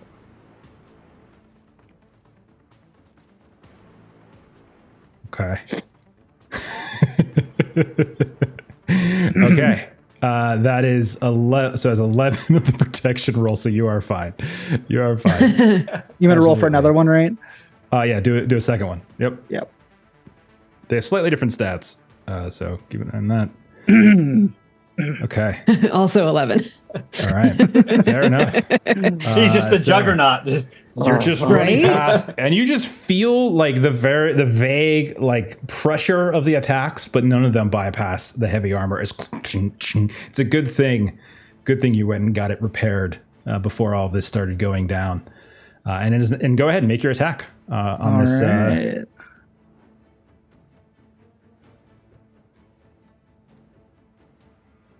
Holy sh! Dear God. Oh my God. 24 for the podcast listeners. How did you do 24 points of damage? He has Iron Fist Master, so he can roll an extra D8. I thought for sure Someone's played this game before. it was going to be Aaron or Jeremy that makes me want to change games, but it's Evan. Okay. A 12 on a D12, a 6 on a D6, and a 6 on a D8. That was a roll. Do you feel good that at night, when you go to sleep tonight at level 1, basically, that you're doing 24 points of damage? Do you feel good about yourself? I mean, to be fair, I only did 10 damage to them last time. I don't think this is fair. No. I don't think this is fair at all. I don't think this is fair at all. Wow. That was like max extraordinarily roll. Unfair, in fact. Okay. Maybe 1 and a 1 and a 2. He is very much dead. So go ahead and describe your kill. I think the owl just sprints off, just feeling the kind of deflection off his armor, and then with a big swoop just goes for one chop of the head and just sends it flying. And it does. It goes flying down, tumbling down the side of the rubble into the alley or onto the street itself, and they are dead. Okay, that is the owl's turn. Then, more stuff happens over by the Templars, and the warrior that now stands next to Gwydion, he has a choice between this guard NPC and Gwydion himself. Jeremy, roll a D6. 1 to 3, it attacks you. Okay. Here we go. Give me a 1 or 2 or 3. Come on. It's going to attack you. He's going to turn his attention. You did jump on his back. Perfect. Okay. I think he's just going to attack. I don't think he's smart enough. Again, I don't think they're the most tactically intelligent people to move into flanking, so he's just going to attack. So go ahead and roll your defense. And what's he using? This is also accuracy. Yeah, so target him, and then you can click accuracy. Yeah, I think I've already got him targeted. But just on the thing, I need to choose which one to... Yeah, he's already targeted. All right, I'll take an audience bonus because they only got 2 hit points. Okay, I still failed. It's all right. Okay. Jim, I want to thank you for making a character that isn't completely and utterly broken. The owl was meant to be retirable. You have literally made me not want to play this game anymore. Your character never takes any damage. Your character does all of the damage. That's not true. You did so much damage last session. It's all based on the D10 roll. Not to him. Not to him, but poor Jeremy. But don't you dare take 2-weapon fighting and the sword saint. Don't you dare do it. That was a roll 6. Yep. 6. Failure. Okay. That is going to be a total of what is 4 plus 3? 7. 7 points of damage, minus your protection. So you take 1 point of damage. Well, thanks to Rena, I'm still up. I'm grateful that you doubled my hit points. That one hit point made the difference. Okay. That one extra. Yeah. Guard. It is now. Let's see. The guard will go. He'll swing away. He's pretty ineffective at this point. And then one of the Templar fight will continue, and then Attolia will come to you. What would you like to do? So I'm going to reposition. So I'm going to use a move action to go. I believe this allows me a direct line of sight with both the creature between Gwydion and the guard and the owl's owl. Pyre. Triangulation. So I'm going to first shoot the one between Pyre and the guard with one of the storm arrows, which is a free action for me. So they're going to take a d6 of damage. 6. Are they still alive? Ping the one you're attacking again. I'm sorry. Oh, sorry. How do I? I was regretting my life choices. Yeah. I'm about to do a little bit more of that. That is dead. It is dead. Cool. Great. So because I triangulated, I should now be able to switch targets and use my action to shoot the one between the guard and Gwydion. Okay, go for it.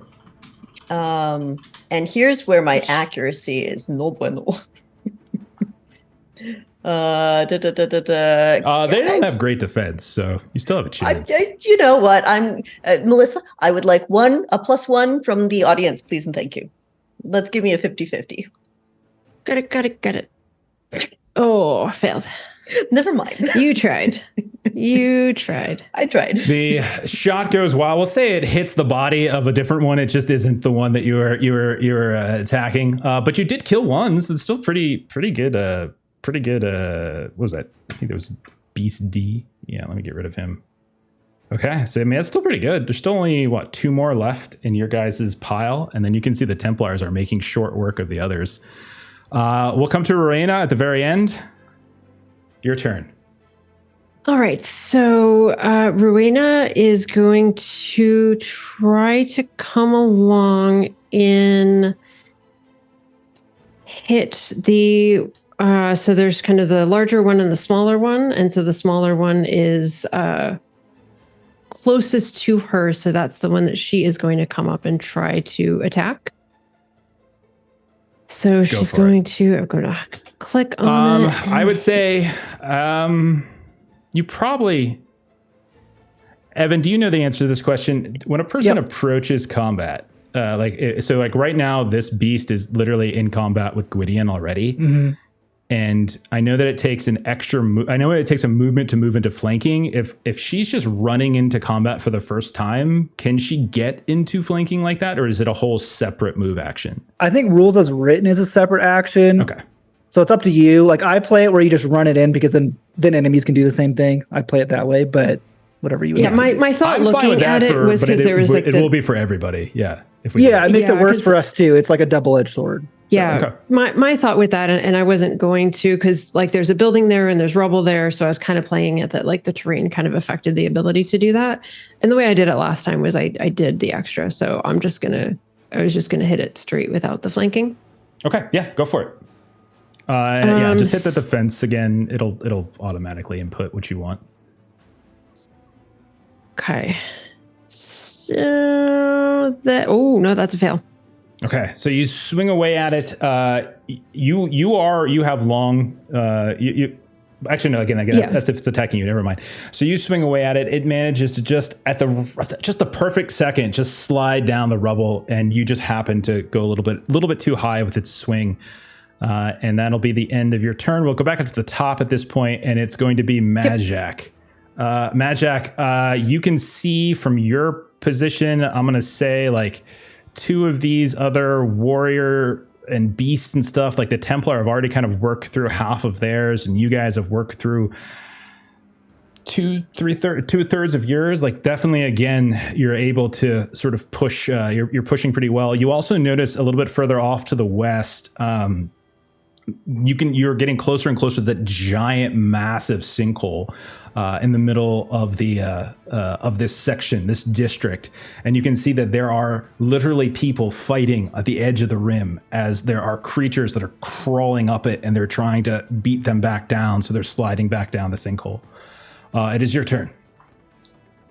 So he sees Rowena start to slide back down, and right as she slides out, he gets that clear line of sight on the one that she swung at, and he knocks an arrow and fires, trying to take a little bit of heat off of Gwydion.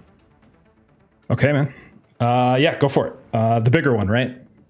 No, the small guy. Oh, smaller one. Sorry. Okay.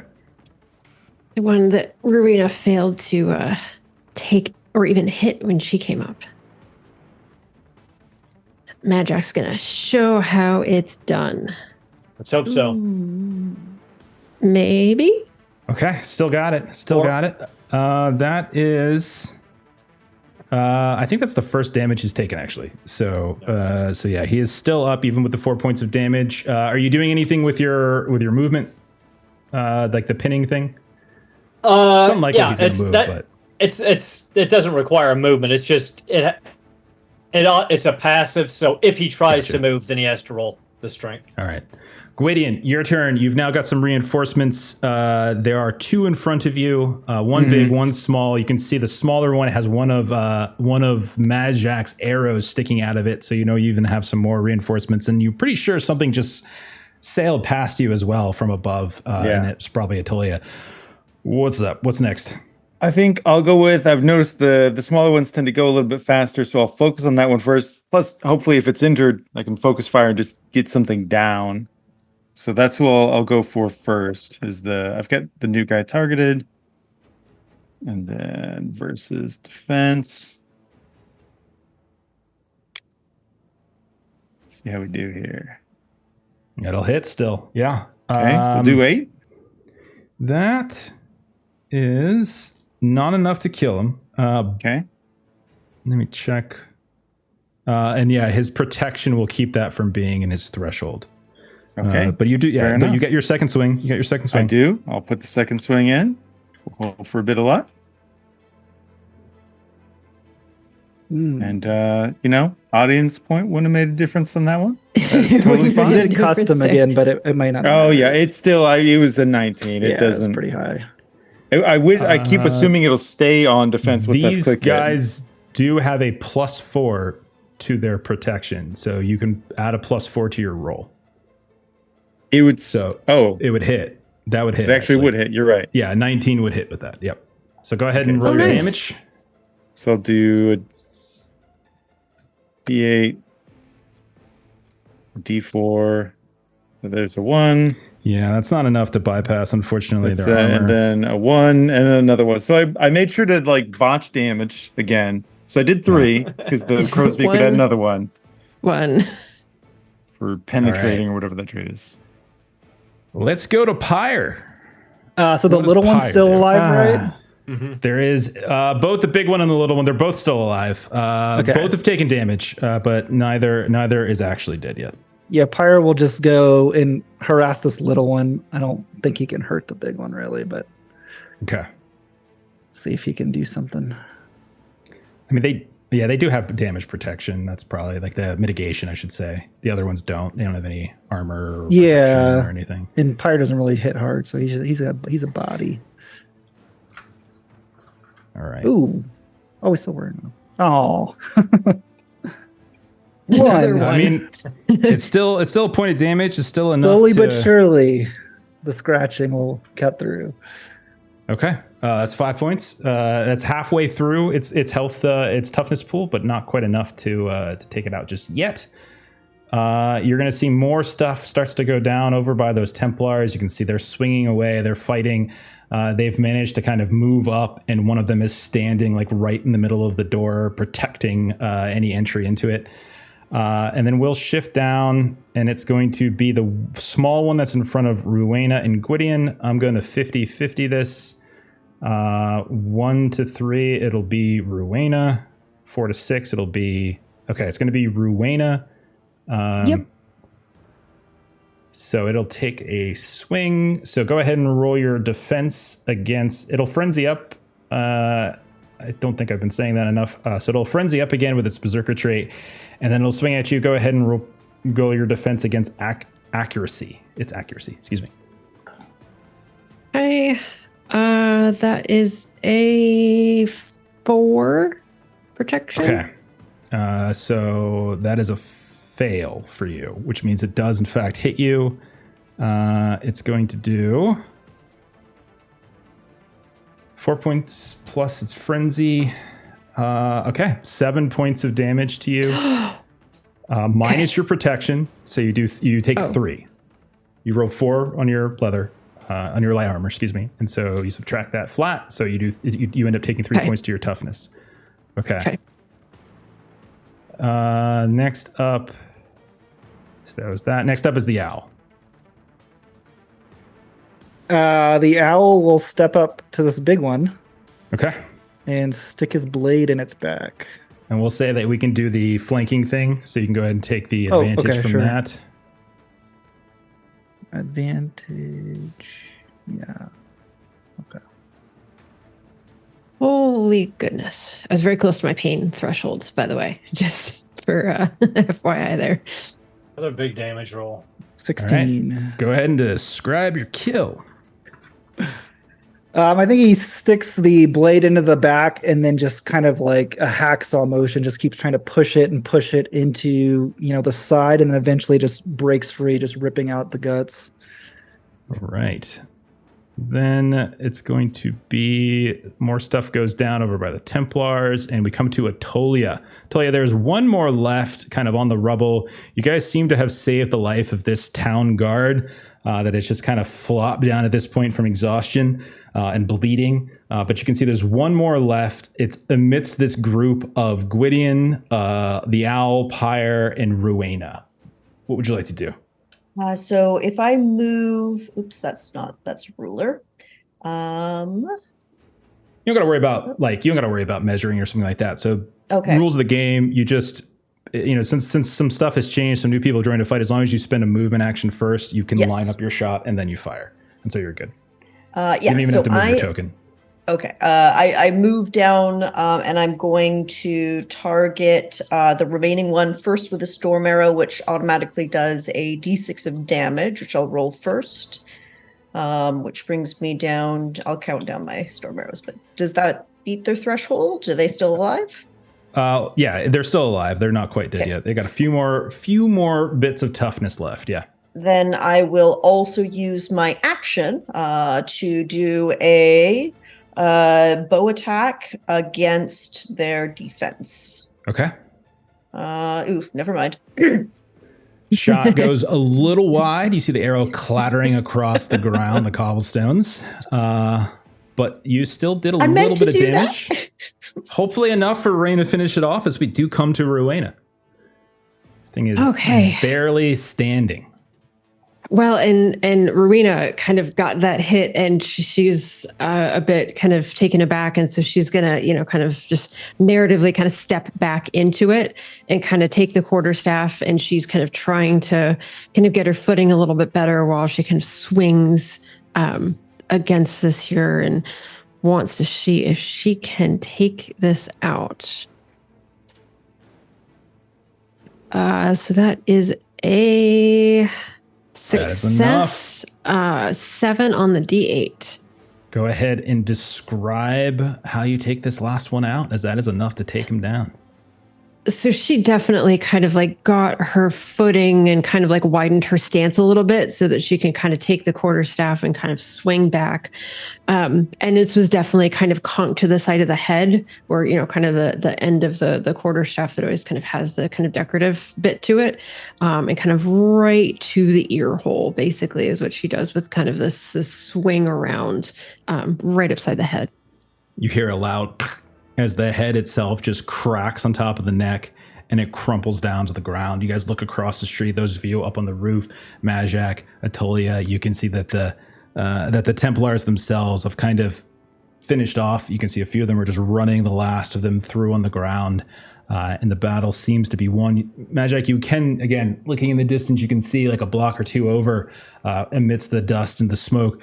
You can still see that there's a lingering bit of like town guards and some other folk there that are, you think, also kind of beginning to push finally the waves back towards that large sinkhole. But there is still apparently a handful of them still fighting.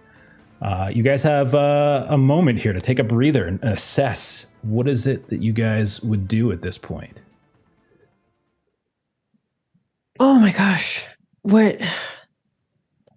I think Rowena would actually go over, because there was like a town guard that had been kind of surrounded. Yes. Yeah. You can see him on the ground. You recognize him, in fact, maybe not by name, but you've seen enough guards around here. Maybe he was at the North Gate when you all were surrounding and trying to figure out what was going on with that the witches out front. But you can see he's just kind of there. Half of his hand has been cut off. You can see his thumb still there, but you can see only a stump or two is left of his fingers. You can see he's still in his offhand. He still has his sword like gripped, and he's kind of crawling over at this point towards the priest on the ground. But you can tell as you come up, Rowena, that priest, that Theurg, like there's a chunk of its chest that has just been ripped free. You can see the organs underneath have gone still. And you can see the kind of a medallion of Frios just dipping down and kind of getting coated over by the dark blood that's pooling at this point. What would you do? And she'll kind of look to the guard. My good sir, you fought valiantly. It appears we came a bit too late to save that one, but you did. And she just kind of looks at kind of all of the bodies around you. You've done quite well. And she'll try to do, kind of a little bit of like a medicus roll to kind of try to stabilize him a bit as best she can. Absolutely. And you would also know, those of you who have had like an elevated view, that it did seem like there was kind of a medical triage across the street a bit, which is what the Templars were protecting against. You can see that they're currently just kind of pulling the bodies out from away and being able to kind of get through to the door itself. And one of them calls up in your direction. "When you are done, bring him here." Yes, right away. And go ahead and roll Marina will kind of try to do what she can to stabilize. So rolling against cunning for her, that is a 1. Fantastic. You can tell that kind of in his side there is a broken off portion of bone. It's not a blade. It definitely looks like bone or resin of some kind. And you can see in some of the other bodies that are on the ground of these creatures that they have that kind of barbed like almost like they've sharpened the bone itself or moved the hand, and there's some of them have these small little chunks, and you can see that he has embedded in the side a huge portion of it that's broken off. You're able to kind of pull it in, kind of wrap him up, and then you're able to stabilize him, and you can start moving him down if you like into that blue house. Yes. Yep. What are the rest of you doing? What's arrow recovery like in this game? Or once you shoot them, they're gone, or? I believe so. Sorry, Rowena, does he happen to have some spare arrow bolts on him? I'll tell you what, Attolia, let's go ahead, do like a vigilant test and see if you can just find some of the ones that you shot and missed, maybe find some others that might have been scattered on the ground, and go from there. Okay. No. Yeah, I'll say then, roll like a d6 and just take that many then, since it isn't that big of a loss. Okay. What else? You find one functional arrow. I'll take it. Okay. What else are you guys up to? If there's like a horn or Madjac. something that could be. Oh, sorry. I was just gonna say, Madjac be covering Rowena as she helped guard down. So he's got his bow out, and he's basically walking sentry with her in case anything else comes bursting out of an alley or something. Yeah, you see as she kind of carries the body down the slope, the north slope across the street, one of the Templars just kicks the door open. We've got another. And then as you pass by Rowena, he kind of turns to you and he says, "Make it quick. There are more abominations to kill." And you can see the three of them begin moving away now from this actual building and towards further inward towards the sinkhole itself. But one of them, like a gentleman, holds the door open with his leg as you push through. Gwydion, what were you up to? Oh, if there's like a horn or something to be ripped off just to make himself feel better, I'm going to try recovery again. Horn? Okay, yeah, go ahead. Yeah. Or just something. There's definitely, you could see like there's been some work done to these people, but not to make them look prettier. Which reminds me, Madjac, go ahead and roll cunning. And I'll say Rowena, you have ritualist, right? Yes, I do. Okay. Flat, cunning. Yeah, flat's fine.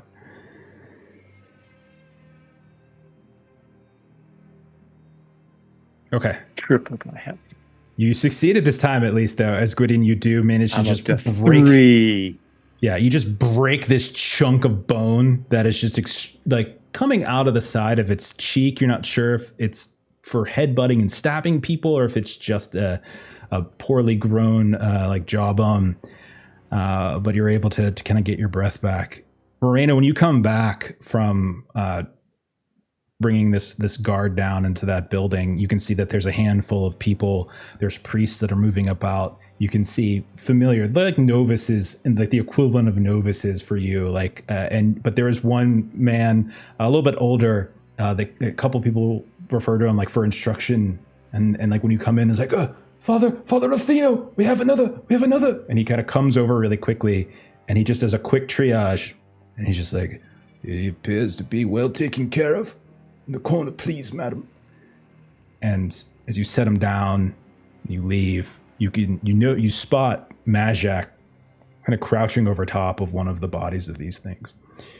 And Madjac, what you notice as you're standing here or crouching down, you can tell just from looking at this, like there are Blightborn creatures, there are abominations, there are times in which people turned, when corruption overtakes them in a particular way.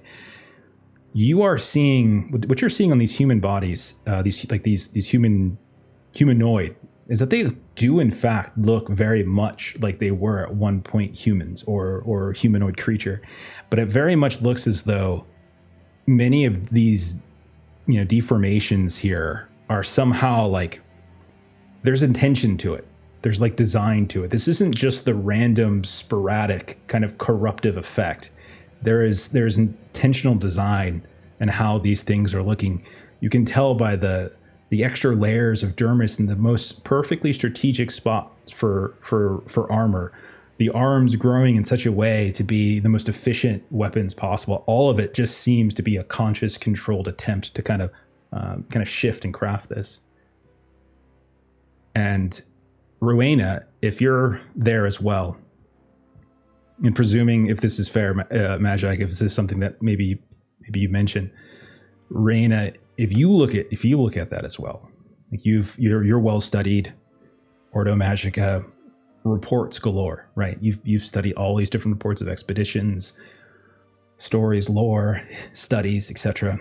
And you know that there are these fairly obscure rituals that you probably have maybe read about or peeked or heard about that effectively channel with intentionality corruption to purposely infect like these living bodies. And it's like a specific kind, it's like the worst kind of sorcery. Like it's a flesh crafting sorcery that is at least theoretically, but now you're seeing the sort of the manifestation of it in front of you as Madjac pokes around with an arrow or a sword.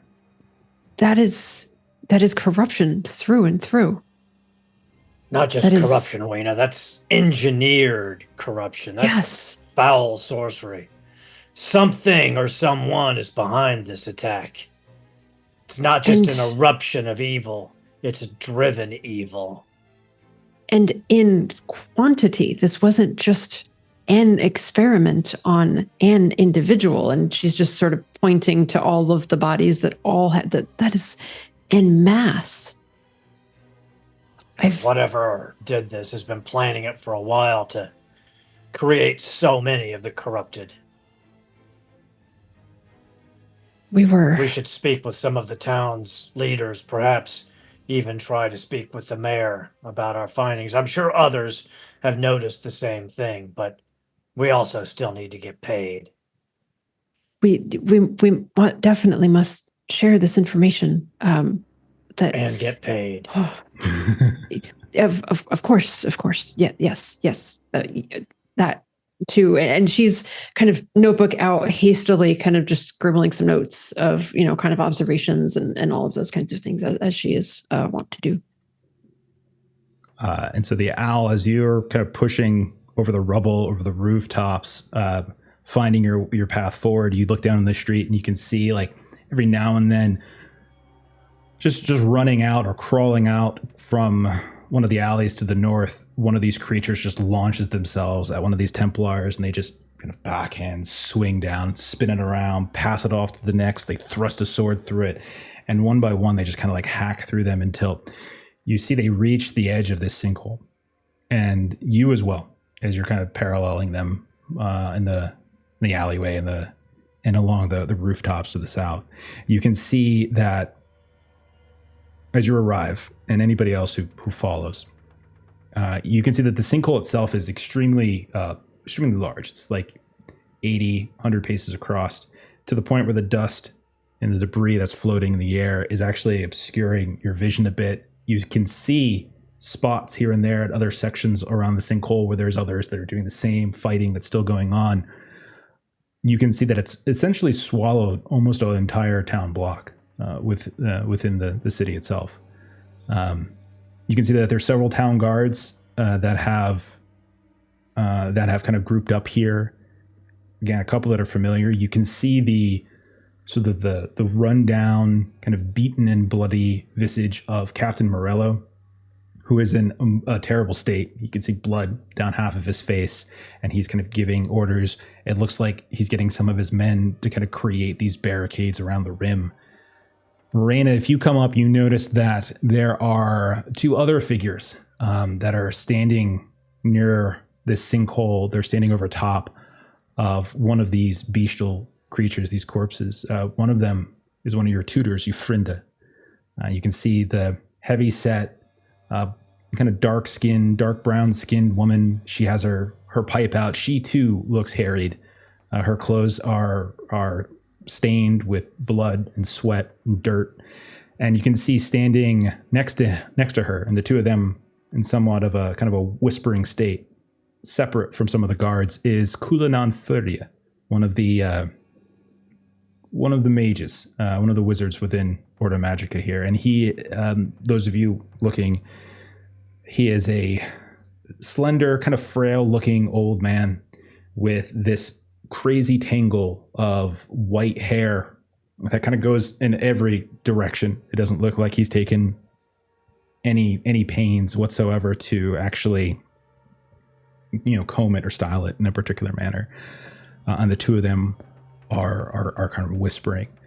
And then again, more of these guards, Marvello himself, are also kind of here as well. You guys doing anything? Marina would definitely kind of go over to you, Frenda. This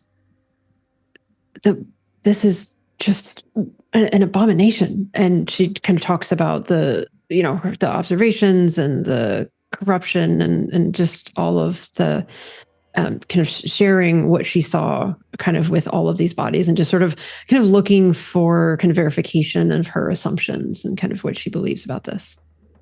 Yeah, when you come up, they kind of stop their whatever they were kind of whispering about, and they turn to you. She pulls out the pipe, and it takes her a second to recognize you, because those of you who have been with her, you're coated in dust, you're coated in blood, and it's like you're probably not immediately visible. Mm-hmm. I say you are successful in making it here. Perhaps Yes. you're not as incapable as I once thought. Good for you.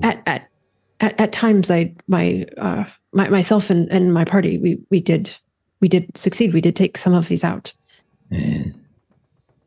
Many of us have the same tale. You are not unique in this. Is that something we wish to be? all looked to do our share. We must all do our share. A pat on the head now, is that what you're after? No, just wanted to just share ideas about the possible genesis of this, and pulling out a notebook. And, You have ideas to share with us, do you? What is it?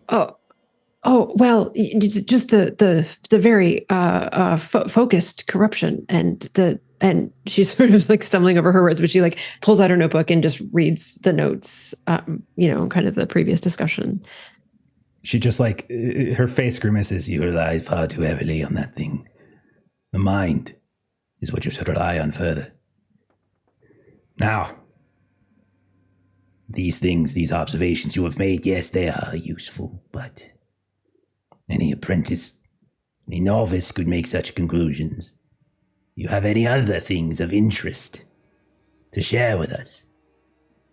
Well, right before all of this happened, and she'll kind of go through, we went outside the gate, and there was the question about whether the well had spoken. And you see the two of them turn at you as you say that, like you buried the lead a little bit. You went outside the gate? Oh, yes. Yes. One of my party was actually a interpreter to have a conversation, and this was the conversation. She barely starts listening. Where is this interpreter? She's like looking around. Oh, yeah. See the one that looks like he's just barely hanging on to life right now. Yes, that one, and she'll kind of wave Gwydion over. And when Gwydion comes over, Rowena is going to you see her kind of stand up a little bit, and she's going to kind of shoot Gwydion a look. Gwydion, this is my master, Master Eufrenda. Sort of really trying to send that, this is a person that's really important to me. Please be nice to them. Please make me look good, is sort of the pleading look that she kind of has on her face as she does. Gwydion, Master Eufrenda, Master Eufrenda, Gwydion. This was the very helpful interpreter who we went outside the gates. And then she kind of steps back. And I've got this. Master Eufrenda, you have great taste because Rena knows her shit. I'm alive because of her. I don't care. What did you see outside the gates? These they say to giant you? fucking beasts. These Yes, Colossi, we know. What did they say? She said you were interpreter. it has the well spoken. They sense a great darkness at the center of the town here. When they asked if it was well spoken, that didn't make any sense to us. They asked to let them in because they could help. And of course, the guard's not just going to let them in. She You had to looks go at get Rowena. permission. Yes. Did not understand it, did you? Well, No, I have no clue what they're talking about. I'm glad to translate, but I don't understand what they're talking about.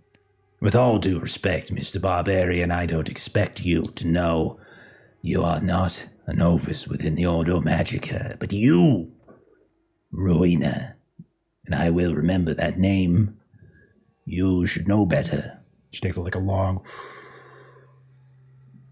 Have you not read your history of the town? In fairness, she was listening to the bullshit coming out of my mouth, and that's a whole layer of unfairness to her. I must admit, as soon as we came in, there were things that were happening, and I haven't really had a second to consider exactly what the meaning was. And so she's Once more, trying to think waiting about for the notes and not using your mind. I see. You have not locked that away. Yes, Master Euphrinda. What? No. What? Would you care to enlighten us? And she'll pull out the notebook, despite the irritation. She's still going to pull out the notebook and be ready. And you can see she kind of gives Kulanan Thuria a look, but he seems completely uninterested in this conversation. He's turned away from you all, and he's you can tell he's looking and kind of listening. He has got his head turned at the sinkhole itself. And she says, the well, the antique plaza, it is not merely a water source. Rowena, no. Our order has long theorized that there's much more to it. In fact, had you kept up on your studies, you would know this. No, many believe that it is some sort of warning system. Yes. Measures, perhaps, the corruption levels, and triggers an alarm if ever a source of corruption comes too close, and then unleashes an alarm, which I assume was that loud clangor that nearly ripped my ears from my head. Does that ring any bells? Oh yes, yes, indeed. Yeah. Yes. Oh, yes. And Rowena will, yes. Well, and kind of doing that, good one. Then clearly, if that did, you would know what the inscriptions written along the rim of the bell, what they narrate. It's something my mind at that moment. You can roll cunning if you want. Roll cunning. Yes, she's frantically going through her memory. That is an 8 under 15. Okay. You would know that it is believed that the various inscriptions along the well's rim seem to narrate the birth, life, and death of a powerful being, perhaps a god, perhaps something similar to that. The specifics aren't known, but it is the narration of that life. Yes. That, yes. So the well has spoken, and she's just sort of looking around at the destruction.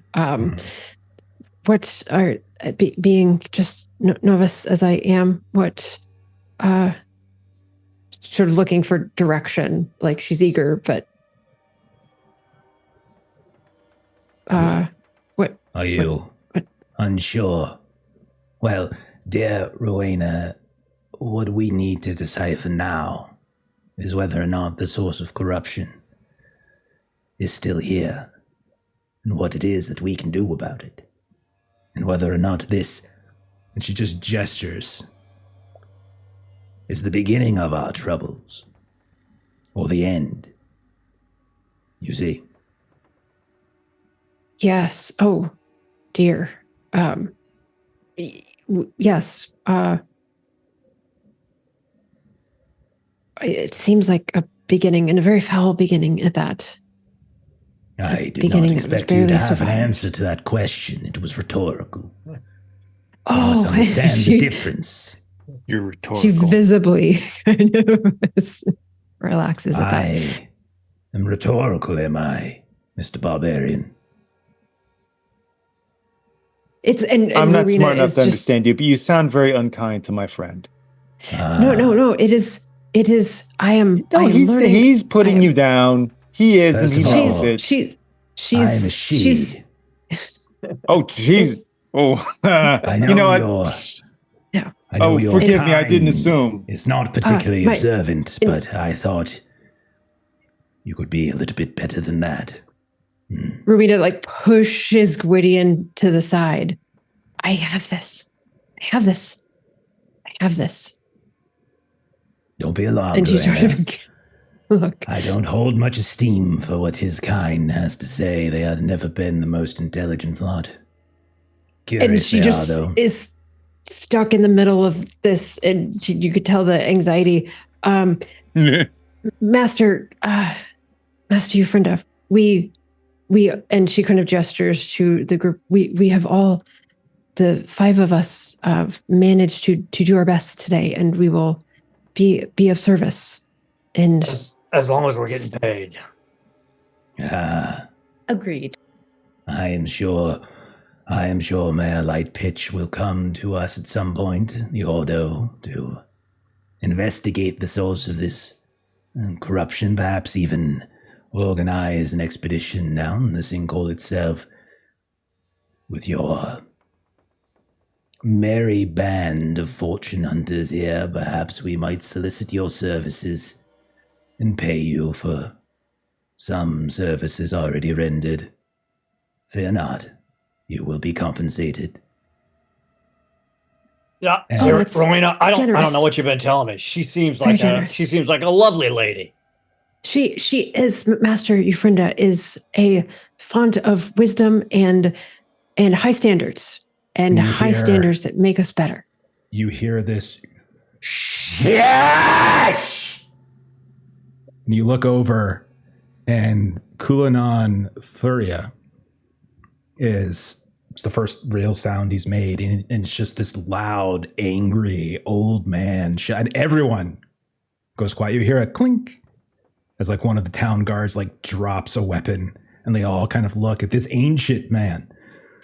And you can see his eyes are now closed, his head is tilted. Anybody who would like to roll a vigilant test, please do so. Yes. Okay, why not? You don't have to. I respect people. Oh. I'm going to roll a nat 20. Oh my god. This game I'm just hates going you. to botch You're- as many times as I This can game tonight. hates you as You're much busy as stewing Brad over hates you. Chuck. Rowena was far too in the middle of this conversation to be very vigilant. She I'm failed. just staring at the other lady, just staring daggers, not paying attention. Okay. Madjac's always Uh, paying attention. Madjac, Attolia, and just Madjac and Attolia, the two of you hear something. You hear the sounds of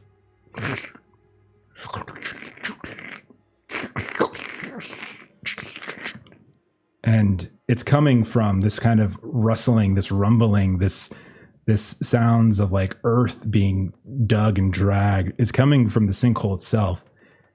And as the two of you look over while this conversation is like on the verge of starting again, even Euphrinda quieted when Kulanan shouted. And like it's almost getting ready to start once more. You hear a "Ah!" And you look over. Attolia, Madjac, you see some kind of sort of barbed hook of an arm yank one of these town guards from the rim of the sinkhole where they were setting up these barricades, and the body just gets hurled back into the blackness of the sinkhole itself, and you see climbing up on the rim like a 7-8 foot tall beast of a being with this massive black bone axe that he just drags along the side. And you can see pouring up out of the darkness as well more of those smaller bestial creatures and the very human-like ones that fought as well.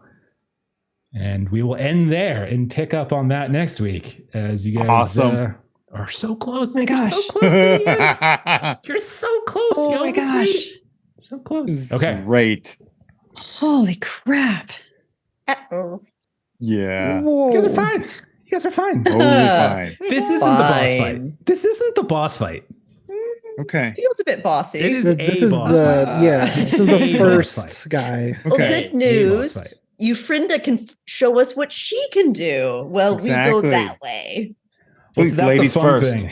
I'm going to have so many of them pop up that they're just going to gosh. take some over there. And then you guys have your nice little organized section right here. So we can keep it all under very control. nice. Well, she's doing such a Yes. good job. We wouldn't Mhm. want to get in her way. Exactly. Yeah. We've got the Yeah. owl. We've got the owl. We don't need anybody's. We don't need Better than the anybody's- owl. We got Pyre.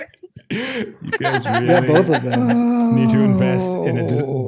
whoever dies first needs to make a diplomatic character, or else you guys aren't going to get very far in this campaign. No way. I want to keep. I want to keep going. Oh my I've god. got. Oh, goodness. I've got a 13 in persuasive. I'm There you actually go. It's pretty good. pretty good talker. Yeah. And I've got leader and dominate. So I mean, I'm pretty Yeah. good at Gonna the old. pull you communication. along by your bow. You keep dragging Gwydion in front of important people. I don't know why you choose to do that. She I wanna has point to out, talk to you. That wasn't my Gwydion choice. started insulting her first. She Oh was yeah, I just know. normal teacher-student relation, because that's Oh, how I know. as a professional, There's I a- can tell you that's This the is how attitude it that we is take all towards the our- time. our The students. Yeah. I backstory. was pretty nice, 100% in the wrong. I get it. The said no backstory for four-letter words. why. Yeah. All I- right. I agree. That is the end of Symbaroum for tonight. We will go ahead and pick up on this next week and see if we can finish this this just punch of opening combat. We're getting very good at Oh combat. my gosh. Though. That's the good thing. Yes. Yeah, got But, it. Yeah. We're this close for it, like kind of opening up a little bit. So like there's this big intense moment, and then kind of the campaign opens up a little bit further. You guys get to make some more kind of broader, impactful choices than just do I go Okay. left or right. But we're very close. We're very close. All right, let's go ahead and do some closing plugs, and then we'll get on out of here. So, Aaron, what's going on over on Garblag? So Garblag next week's going to be a little light. Tuesday and Wednesday we're going to be off because I've got people are out, so we don't have a quorum to get some people together. But on Thursday we should be back for some more Dune season 3 of House Dargouche. Very, very nice. Jeremy, what's going on this Patreon? Yeah, it reads on Patreon, comics, maps, tokens, fun stuff. Check it out. Fantastic. As for us, well, first of all, Melissa, we had a raid tonight. Did you notice? I think you were talking. I did the call out this The time. rebel pilot raided Yeah, us. Yeah, very nice. Thank you. And then in terms of what we're doing this week, tomorrow night, we've got more Delta Green as we were getting back to that. Got a fun little surprise to reveal on that one. Saturday, we'll be back to Call of Cthulhu, continuing our Internal Lies campaign, getting very near the end of Los Angeles. Monday, we've got another episode of Alien, as we have returned to Alien after a couple years off. And we got episode 2 of the new run. And then Tuesday, what are we playing? What's it called, Kipser? Oh, you've got it. Perils and Princesses. Tell us about Ooh. Perils and Princesses, Kipser. So Jeff, Melissa, Aaron, and I are going to be princesses on Tuesday, and we all definitely have crowns and wigs. No, I don't. Oh boy. But yeah, we're essentially in the fairy tale of the nobody ever came and you actually went and did things on your own. Okay. And I want to Perfect. tell you, I am a pretty princess. You are the Yeah. best. It's Yes. true. You're the prettiest of princesses there. No, seriously, you are. Okay. All right. Other than that, have a great rest of your night. Thanks for hanging out. If you're watching this later on YouTube or if you listen to this on the podcast feed, we appreciate that very much. We'll catch you next time. Bye-bye. Nice. Bye-bye.